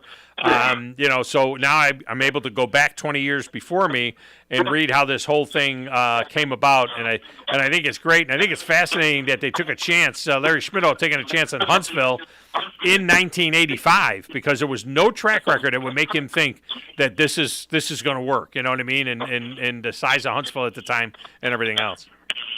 Absolutely, Larry Schmittou and Mayor Joe Davis. Joe Davis made it happen. Yeah. Suddenly, the Stars came in 1985, and again, whether this book does well in other markets or not, I'm just happy we're able to capture this story, and it's in a book in Huntsville. That's what I'm excited about, Tom. So go down and see him. Dale Tafoya will be signing copies of the book, One Season in Rocket City, Barnes & Noble at Bridge Street on Saturday, 2 o'clock to 4 o'clock is where he will be. Dale, I appreciate you so much. Keep up the great work. Thank you so much, Tom. Thanks for having me on. All right, thank you. Dale Tafoya. I don't know, fascinating to me, fascinating to us, but I'd love to hear from somebody that went to a game in 85. I'd love to hear from somebody that actually went to a game in 85. So I didn't go in 85, obviously. I was born in 89. But, I mean, I went before I moved away to Atlanta plenty of times, 97, 98, 99, and then I came back. And actually got to watch a few games throughout the years. You got to see like the Ryan Brauns, Jonathan Lucroy's. Yeah, when it became Milwaukee. Milwaukee when it was Milwaukee. And then, what was cool about Milwaukee was it was Milwaukee here and then AAA Milwaukee and Nashville. Yeah. So you'd follow these guys. Oh, yeah. They'd go from Huntsville to Nashville to Milwaukee. And right. Nashville ends up bigger than the city of Milwaukee, Hunter Morris, which is always funny. Hunter Morris, local guy that, coaching over at Alabama, that's a guy that I followed through high school watching through, trying to see if he would make the jump. And, and then I watched Orlando Arcia right before they went to the Shuckers. I got to watch Orlando Arcia in Joe Davis. The guy that always jumps out in my head that I remember seeing there was Jeff Francoeur. He was playing for the Mississippi Braves. Yeah. And I went there, and Francoeur was playing center field. And I immediately, that's a player. You could tell right away. You could say that's a baller. I mean, shoot, Vaughn Grissom just last year was playing against the Trash Pandas. So, I mean, it's just like you're going to see guys come through here. Oh, yeah, there's no doubt. You'll see the guys from the Trash Pandas. I mean, I hate it for Ohapi because he's now out for the season, and he was doing some great things. But, I mean, when you go out to the game, you don't know what you're going to see. 4,100 a game that first year, 5,400 a game the first year for the Trash Pandas, so even better. But 15 years later, they were still averaging 4,000 a game. I don't know what happened. It begins to really fall off about when I got here. My first year here, my first summer here, the Stars were averaging 2,700 a game in a 10,000-seat stadium. My daughter actually sang the national anthem there. 3,100, 24, 24, 23, 15, 14, 15, 19, 18, 14. And I remember thinking, my God, you could dress the stadium up so nicely. There's so many things you could do to dress this up, and they didn't do anything. I mean, it needed a coat of paint. It needed, but again, this is 20 years after that amazing first year, and again, the first 15 years, really, of the Stars was a thing. All right, we'll get a break. We'll come back. Phone lines go open the rest of the show if you want to jump in, 256-576-4977. We'll get you into the Thom Abraham Show, 97.7 ESPN The Zone.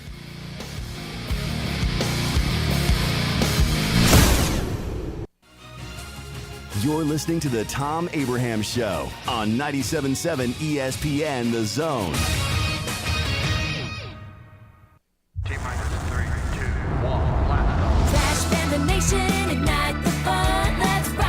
Your Trash Pandas return to the Rocket City Tuesday, May 2nd for a 6-game homestand against the Tennessee Smokies. Promotions include a Trash Pandas socks giveaway on Tuesday, Star Wars night on Wednesday, fireworks both Friday and Saturday, and Nurses Day to round out the week on Sunday. Reserve your seats now at TrashPandasBaseball.com. Let's rock it.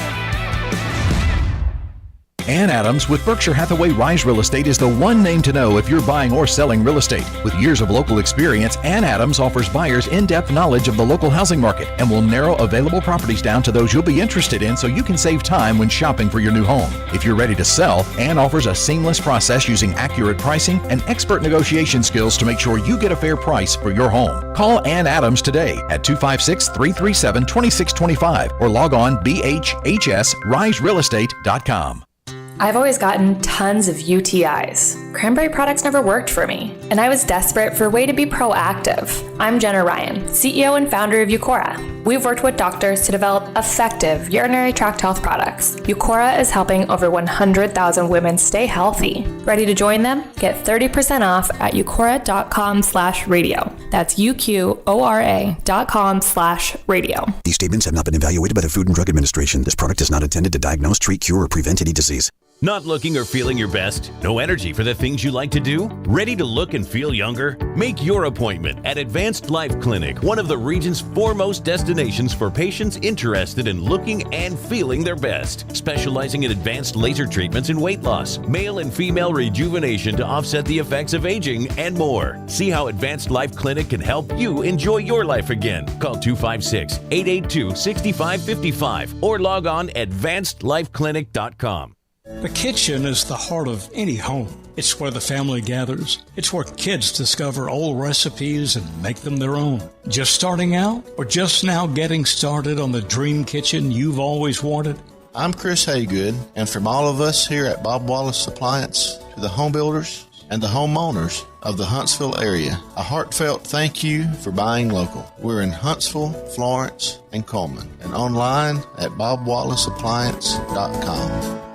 Thom Abraham here for my friends at Alumni Hall. Alumni Hall is the ultimate shopping experience for Alabama and Auburn fans. Located right here in Huntsville, come shop the best selection of officially licensed apparel, hats, Yeti, accessories, and gifts. Whether you're heading to the spring game or shopping graduation gifts or just love to show your school pride daily, come see us at Alumni Hall. University students, faculty, and military receive 10% off in store, and you can earn cash back with our Hall Pass rewards. Alumni Hall, located in Bridge Street Shopping Center, or shop anytime at alumnihall.com.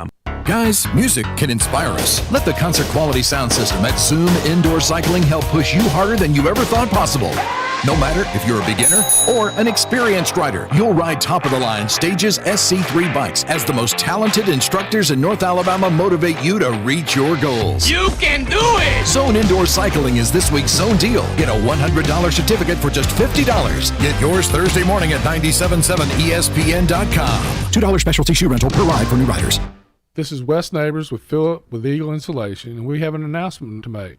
Yes, Wes, we are now Eagle Masonry and Insulation. We're still a place to call for your insulation needs, but now we offer masonry services. What kind of masonry projects can you handle? Wes, no job is too big, no job is too small. We can do renovations, new construction, outdoor fireplaces, fire pits, brick landscape borders. Well, when you came out to my house, you did both the insulation and masonry at the same time. You guys did rock for me, you did brick for me, and you insulated my house. That's usually done at the same time that you're building a house. Absolutely. It really capitalizes on two services you need at the same time, and you can get one company to handle both of those. Philip with Eagle Insulation will come out, do your installation. He'll do your masonry. They do a great job. They guarantee your work. Check out more online at insulatewitheagle.com and schedule your free examination today. 256-755-1556. Thanks, Wes. You've got to experience Toyotathon at Bill Penny Toyota. They've got the selection with over 700 new Toyotas to choose from.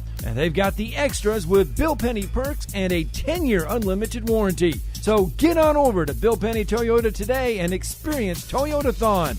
Bill Penny Toyota in Huntsville and online at BillPennyToyota.com. Bill Penny's Toyota 10-year unlimited warranty is valid through the 10th year of ownership. Valid on new vehicles only. See dealer for details. This is Brent Musburger's VSiN Action Update on 97.7 ESPN The Zone. Check out VSiN's catalog of original podcasts, daily and weekly programming to keep you in the know when you're on the go. Only at VSIN.com. Now, here are the latest lines from my guys in the desert.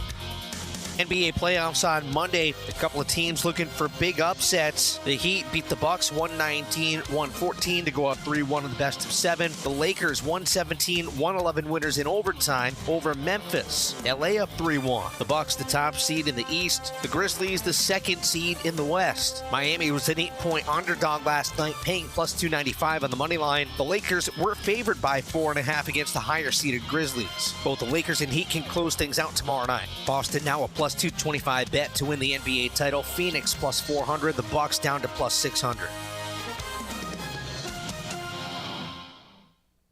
From the Fox 54 Weather Center, I'm Chief Meteorologist Jordan Dressman. A partly sunny sky this afternoon. Temperatures only climbing into the mid-upper 60s. We're going to introduce a small opportunity for rain as we head into the overnight, early into your Wednesday morning. Temperatures dropping into the lower 50s. A mostly cloudy to overcast sky through Wednesday afternoon. Scattered showers are going to be the main theme of the day. Temperatures climbing into the lower 60s, dropping into the low and mid-50s through the overnight. We're going to keep that opportunity for rain with us through the overnight and then through much of the day Thursday as well. I'm Chief Meteorologist Jordan Dressman on your home for ESPN Radio, 97.7 ESPN The Zone.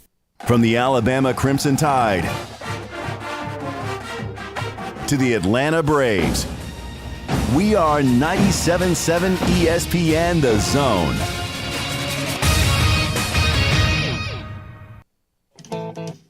This is Paul Feinbaum. Listen to me coming up today at 2. Now back to the Thom Abraham Show on 97.7 ESPN The Zone.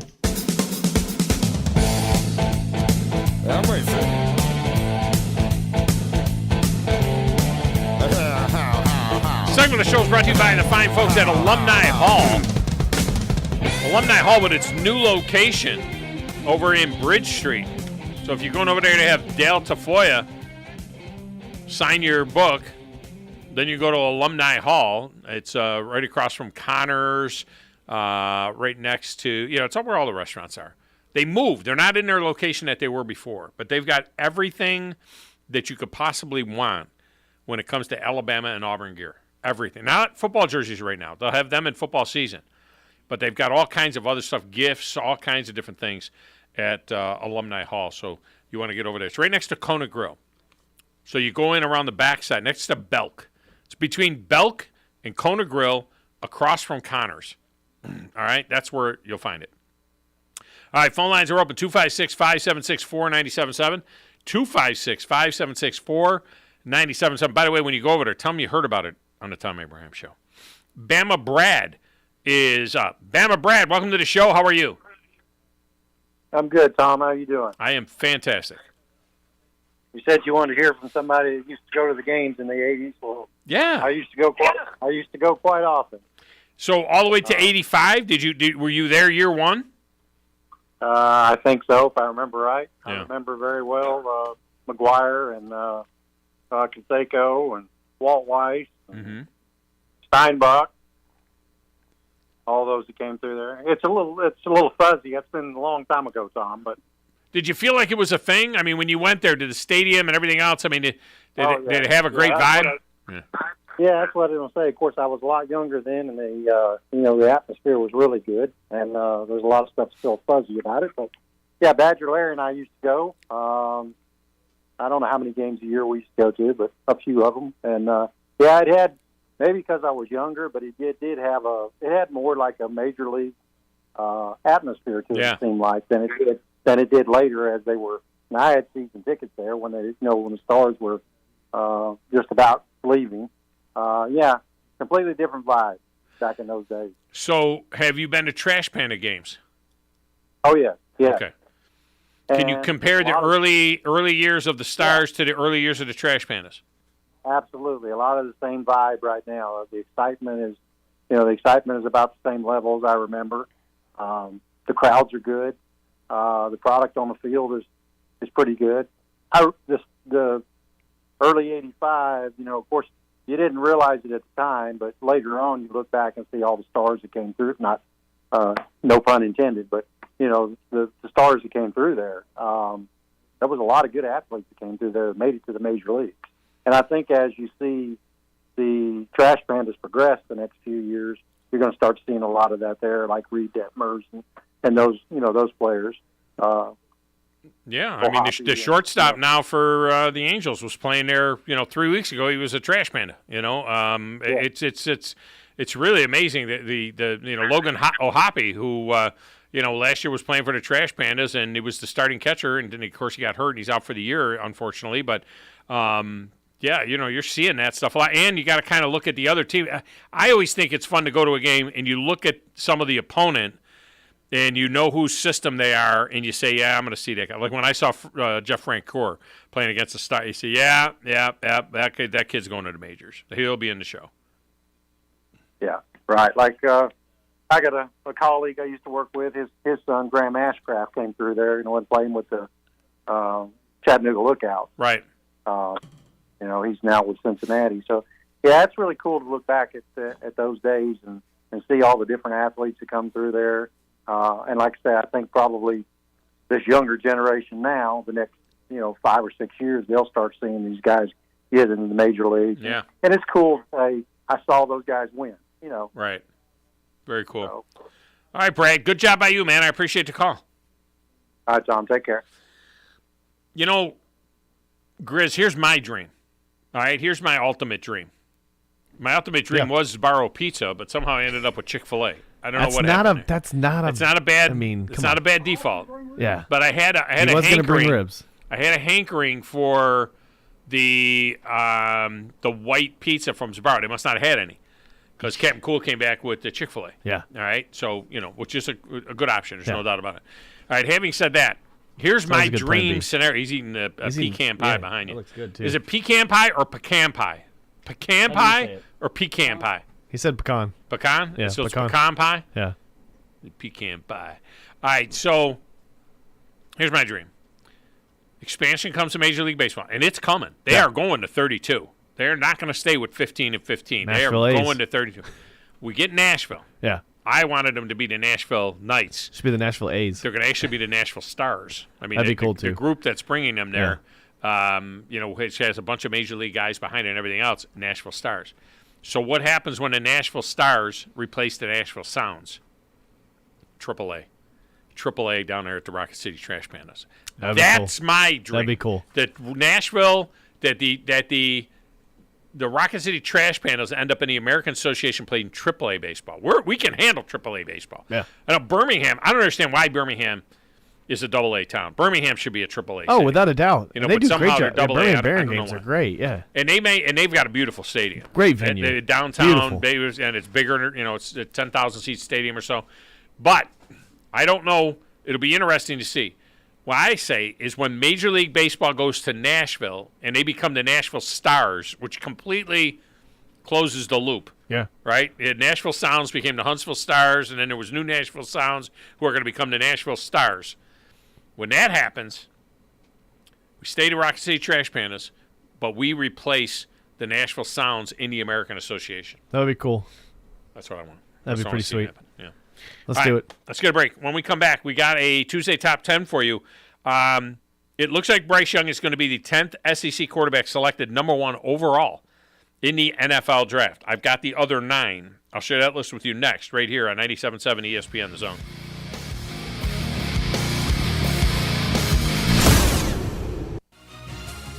You're listening to the Thom Abraham Show on 97.7 ESPN The Zone.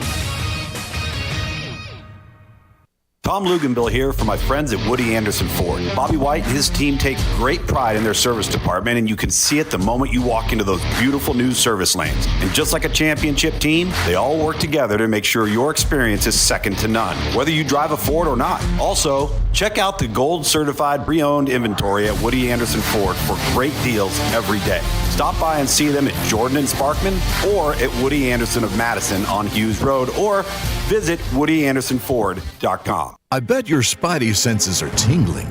Because this week's Zone Deal is from Bad Daddy's Burger Bar. Yes, this Friday is Superhero Day. And what better way to celebrate than a super deal on super burgers made with the freshest ingredients, craft beers, and signature cocktails. And as Green Lantern would say, no matter how bad things get, something good is out there just over the horizon. And this Friday, you'll find something good at 977ESPN.com. $50 worth of Bad Daddy's for just $25. Get your Zone Deal before they're gone. Are you tired of chasing a roofing contractor to show up on time, or even show up at all? I'm Sam Fleming with Fleming Roofing and Restoration. Our motto at Fleming Roofing is we show up. Our goal at Fleming Roofing is to provide the reliable customer service that you deserve, and we have the resources to meet all of your roofing needs: residential, commercial, industrial, replacement, or repairs. We are manufacturer certified for roof coatings, single-ply membranes, and asphalt shingles. Whenever you need a roofing professional you can count on, call Fleming Roofing and Restoration. We are committed to finding the solution that meets your needs. We don't have quotas or heavy-handed sales tactics. Fleming Roofing, we have expert experience. We show up. Free estimates, residential, commercial, industrial, replacement, or repairs. Check us out at FlemingHSV.com. FlemingHSV.com. When you need a quick response, it's Fleming Roofing and Restoration. We show up. Now open, this is your invitation to experience the grand opening of ABIQ's new 10,000 square foot showroom. The best brands in home audio, home theater, and home automation. The place to see and hear and feel and listen and watch. The place where you can audition top brand audio and video equipment before it goes in your home. World-class brands now available in Huntsville. Come experience the difference. 1833 University Drive, just east of the Parkway at the all-new AVIQHSV.com. Forgiveness. Wow, what a word. What a gift. All of us have done things in our lives that we regret. All of us have done things that are disobedient. All of us have sinned and fallen short of the glory of God. Thank God for his forgiveness. Thank God that he separates our sins as far as the east is from the west and remembers them no more. Hey, I'm John Dees, pastor of Cross Point Church, smack dab across the street from the YMCA in Madison. Check us out at cpcfamily.org.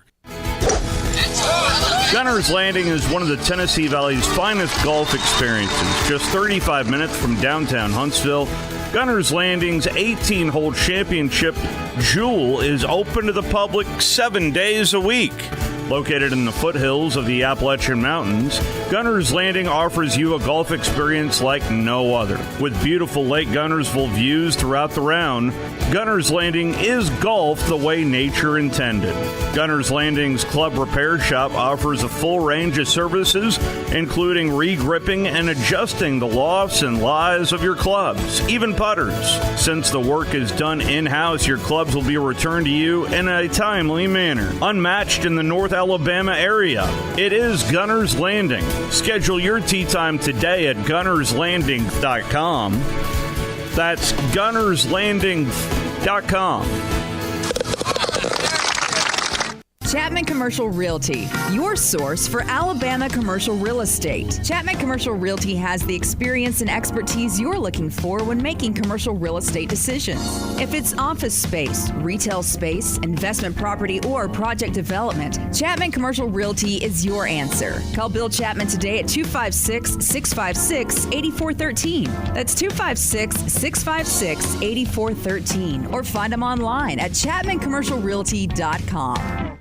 Thom Abraham here for my friends at Alumni Hall. Alumni Hall is the ultimate shopping experience for Alabama and Auburn fans. Located right here in Huntsville, come shop the best selection of officially licensed apparel, hats, Yeti, accessories, and gifts. Whether you're heading to the spring game or shopping graduation gifts or just love to show your school pride daily, come see us at Alumni Hall. University students, faculty, and military receive 10% off in store, and you can earn cash back with our Hall Pass rewards. Alumni Hall, located in Bridge Street Shopping Center, or shop anytime at alumnihall.com.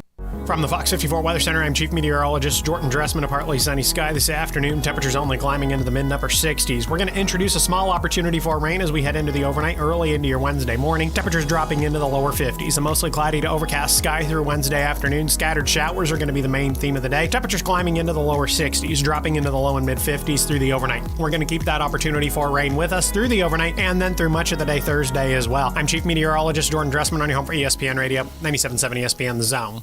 The best in local sports talk from the 256. We are local. When you're number one, you don't have to worry. We are award-winning. Thank you for listening. 97.7 ESPN The Zone. You'll be set for life. This is Steve Moulton from The Drive. Be sure and join us today from 5 to 7 with Wes Neighbors and me. Now back to the Thom Abraham Show on 97.7 ESPN The Zone.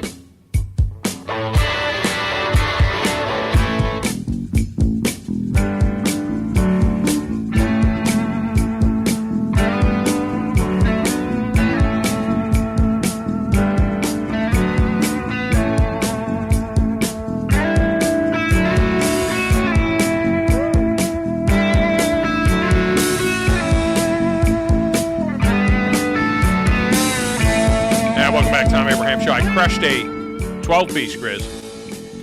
A dozen Chick-fil-A 12-piece nuggets while talking to Brandon. The minimum is honestly 20. That's true radio station lunch right there. That's a radio station lunch right there. He's the holding best up shirt ever. It's radio station. I mean, that's the way radio people eat. One commercial break. Quick. One commercial break, and I knocked out that I scarfed up, and now you can hear it. I may need CPR. Okay. Although I do have a defibrillator in my chest, so maybe I don't need CPR, but it could happen, Chris. And by the way, with modern CPR, they don't. My wife just got CPR training done at the church. They don't do the mouth to mouth anymore. I didn't know that. Well, no, wait a minute. Maybe they do. Maybe she said they did. I don't know what they did. Nobody better go no mouth to mouth. So that's prehistoric. That's no. They did something. I think you have to reach in there and move the tongue around or something like that. But she did say they had the dummy, and you got to put the oil on the alcohol on the dummy, and then that's all. When I had CPR training, pour alcohol down someone. No, you pour it around the lips of the thing so that you don't get germs from everybody. I thought there was like an apparatus that you had that you could. They stick in there now. Yeah. When I had CPR training 30 years ago, there was a thing that you got. All you had was an alcohol wipe, and you just like wipes, and you just would wipe the mouth. The lips real quick. Would be like, okay, you try it now. Okay, now you try it. Okay, now you try it, and they just had like one person after the other, and all you do is wipe the thing off with the alcohol. It's kind of gross. Made sense. Clean the germs. Yeah, well, maybe it does. 99.9%. Maybe it doesn't. All right, hook me up with a little Tuesday Top 10. 10, 9, 8, 7, 6, 5, 4, 3, 2, 1. It's the Tuesday Top 10. All right, Bryce Young is going to be the 10th SEC quarterback selected number 1 overall. He'll be the 10th one selected number 1 overall. Remember, Joe Namath was selected number 1 overall in the AFL draft, not in the NFL draft. In the NFL draft, he was the 13th or 12th pick in the first round by the St. Louis Cardinals. He was the first pick in the AFL draft. All right, so that doesn't count.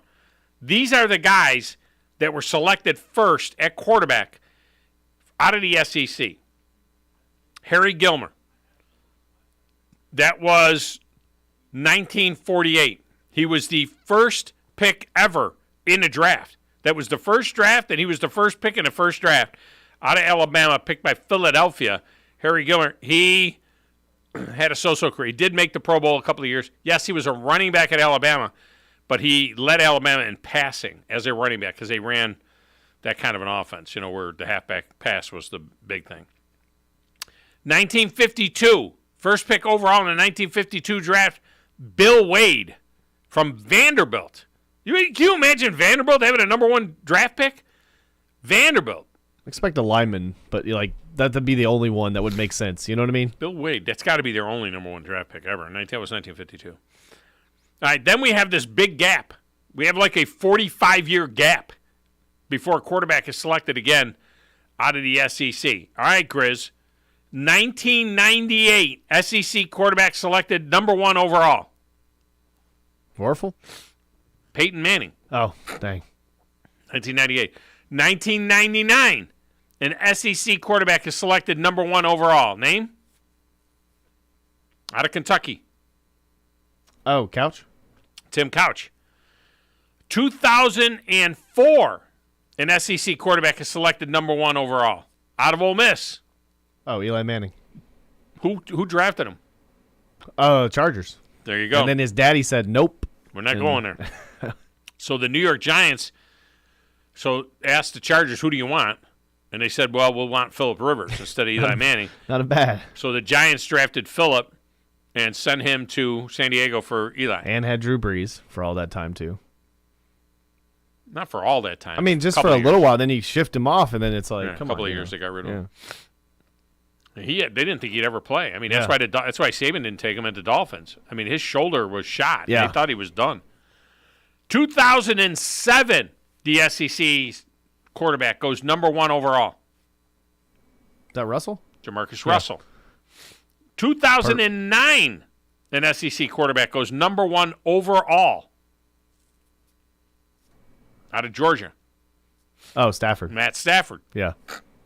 2011, an SEC quarterback goes number 1 overall. Cam Newton. 2020, an SEC quarterback goes number 1 overall. Joe Burrow. So if you were to rank these guys, Peyton's 1. Couch is at the bottom. No, he's not. No? Even Marcus Russell was a lot worse than that Couch, or than Tim Couch. Jamarcus Russell's. We know Tim number 1 and we know Hasselbeck. number last. Trying to say Matt Jamarcus Hasselbeck. Russell is number 0. He's at the bottom of that list. Okay. So Peyton is 1. I would say that Eli Manning is 2. Yeah. I would say Matt Stafford is 3. I'd go Cam Newton 4, even though he had an MVP year in 2015. He kind of burned out. So I would take Stafford and then Cam Newton and then Joe Burrow. Joe Burrow's going to move all the way up into Manning territory. Oh, yeah. I hope he doesn't, as he plays for the Chargers or for the Bengals. I hope he doesn't. I hope he goes someplace else and does that. But the Bengals are going to give him the next biggest contract ever. That his deal will surpass.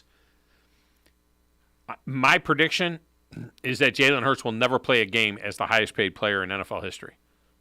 He will never play a game as the highest paid player before in this season. He will never play a game as the highest paid player Yeah. because Joe Burrow is going to get a deal before the season starts. And Joe Burrow is going to get $1 more than whatever Jalen Hurts got. And I still wonder how much they're going to pay Lamar, or who's going to pay it. Like, I wouldn't like pay him. football, I wouldn't pay him the way these guys are getting paid. Yeah. So then I would go Tim Couch, and then I would go Jamarcus Russell. I could agree with that. So the question will be, where will Bryce Young ultimately fit in that group? Is Bryce Young more towards the middle, more towards the top? Will Bryce Young ever win a Super Bowl? Will Bryce Young be Joe Burrow? He's going into a decent situation at least. He's not going to the worst team in the NFL. He's going into a decent situation. Not the greatest situation ever. It's a decent situation. All right, I got one other thing. Can I get one other topic in, or you want me to take a break? I know we got breaks. Am I good for another topic? All right, let me get this other topic in. There's a fascinating story on The Athletic about Alex Mortensen. Yes, he's Chris Mortensen's kid. And yes, he worked at Alabama. I am fascinated by what's going on at UAB. Trent Dilfer is the head coach at UAB. And there were many pundits around the country that said that Trent Dilfer hire by UAB was the worst hire in college football this year. That this was the worst hire in the country. Trent Dilfer at UAB. I like Trent Dilfer. Yeah, Trent Dilfer has hired Alex Mortensen to be his offensive coordinator. Okay? Now, what the people who have worked around Alex Mortensen has said over the years is absolutely stunning. I mean, when you talk about Charles Huff, who was on that staff in 19 and 20 at Alabama as the running backs coach, he said that he's the man behind the curtain of the offensive side of the ball. Mario Cristobal said of 37-year-old Alex Mortensen, who, by the way, played at Arkansas, and then he had a cup of coffee with the Titans. I met him there when he was with the Titans. I met his daddy. His dad and I sat on a dais for a roast of Jeff Fisher, and I had dinner with his father, with Chris Mortensen, and then he was terrified. He was terrified. I'm like, Chris, why are you terrified? You speak to millions of people. He says, I don't see any of them. We were going to get up and do the roast of Jeff Fisher in a room that had 1,200 people in it. He says, I am terrified to speak to the 1,200 people. I said, just look into the light that is shining on you. You won't see the people because you'll be looking into the spotlight, and just think of that as being the camera. Just talk like that. Me, I didn't care. I mean, I had them laughing. I had people cracking up and everything else. I love a live audience. So anyway, Mario Cristobal said that he is an ace. His knowledge of the game is off the charts. He is such a stud. That's what Mario Cristobal said about Alex Mortensen. Okay? He's been on Saban's staff since 2014. He was a graduate assistant. After a year with the St. Louis Rams, he became a GA with Alabama, and he became a position assistant with the quarterbacks in 2017. I brushed our paths crossed in 2019. He was the wide receivers coach with the Birmingham Iron when I was the voice of the Iron. So he was with them, and they went back to Alabama. All right, and he says, I love working for Coach Saban and love the people I worked with there and their players. One of the cool things for me about being there is a lot of awesome things about being at Alabama, particularly during that time period, starting with the head coach, who was obviously remarkable. Trent Dilfer said his football acumen is off the charts. His people skills are off the charts. He said that he has this incredible knowledge of defense. All right, here's what I'm going with this. People say, another coach that worked with him at Alabama says he speaks Saban. He speaks Saban. He spent a lot of time in the defensive backfield running the scout team, even though he was an offensive guy, so he learned the defense, and he knows, they say he could be a defensive coordinator as well as being an offensive coordinator. Okay? These are all the things that were said about Alex Mortensen, that he's like a prodigy. 37 years old. Okay? Dilfer said, I think that's exactly what it is when you go against Nick Saban and have to go against them in practice every day and be the translator of Nick Saban. I think you very quickly become a defensive-minded coach. He understands the adjustments, challenges, and techniques, the rules of a defensive standpoint. I think that's what I found in Alex. It goes on to talk about the nomenclature. I mean, he is tight. I read this whole story. It's a long story. He is tight. Okay? So my question is this. I just read you all the plaudits of Alex Mortensen, who was with Nick Saban since 2014. So why in the hell is he the offensive coordinator at UAB? So Alabama went and got a 30-year-old offensive coordinator from Notre Dame in Tommy Rees. And this Alex Mortensen's 37 years old, been on the capstone since 2014. All of these coaches are saying what a stud he is and how much he understands all of this stuff. Everybody talks about him. Charlie Weiss, the offensive coordinator at Ole Miss, talks about the kid, how he keeps the coordinators ahead of schedule, thinking of concepts and what you're going to run. But he would do stuff and give to the coordinators. These are the things that will work against this defense and help them build their game planning. Another former Alabama assistant said he always makes the coverage tape every week. And he'd say, okay, if they're playing quarters, they're reading number 3. If it's 3x1, and that's how they read the quarters. If it's 2x2, then they read number 2. This is how they play with 3x1 and press coverage. This is all coach speak. Anyway, the guy was, why is he the offensive coordinator at UAB? If this guy is this good, and all of these people who coached at Alabama with Alex Mortensen said that he is the next superstar of coaching, why is he not the offensive coordinator at Alabama? Why is it Tommy Rees? Tommy Rees might be great, but doesn't that seem weird? There's a 2,000-word article about the greatness of the next hotshot coach, Alex Mortensen, and he's Trent Dilfer's offensive coordinator. He's just waiting in the wing for when he's coming back and they offer him more money. We know if this year doesn't work out or something. There's something that Saban knows that we don't know. Because obviously... Well, yeah, there's something there that's not in this story. But why wouldn't Nick Saban hire this dude if that's, if he's that guy? I don't know. We'll know when the UAB offense starts looking better than Alabama this year. Well, and we'll figure out, what's going on. And I don't know about that either, man. But maybe that younger generation is just that younger feel of coaches, the younger way, the way that a lot of the teams are going nowadays, where they can kind of relate to the players a little bit more. Maybe that 7 years is a kind of a big difference. I don't know.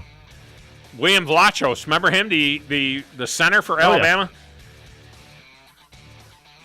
He played offensive line for Alabama before Alabama before Vlachos became a GA at Alabama in 2013. He spent 3 more years on the staff as an analyst. And he said that Mortensen was like the consigliere inside the program. He knew everything that was going on. Vlachos, I remember when he showed up in Tennessee to play center with the Titans, and he was in camp. Yeah. I was stunned at how short his arms were. I remember saying to somebody, this guy will never play center in the NFL. His arms are too short. Paul Feinbaum is coming up next right here. 97.7 ESPN, The Zone.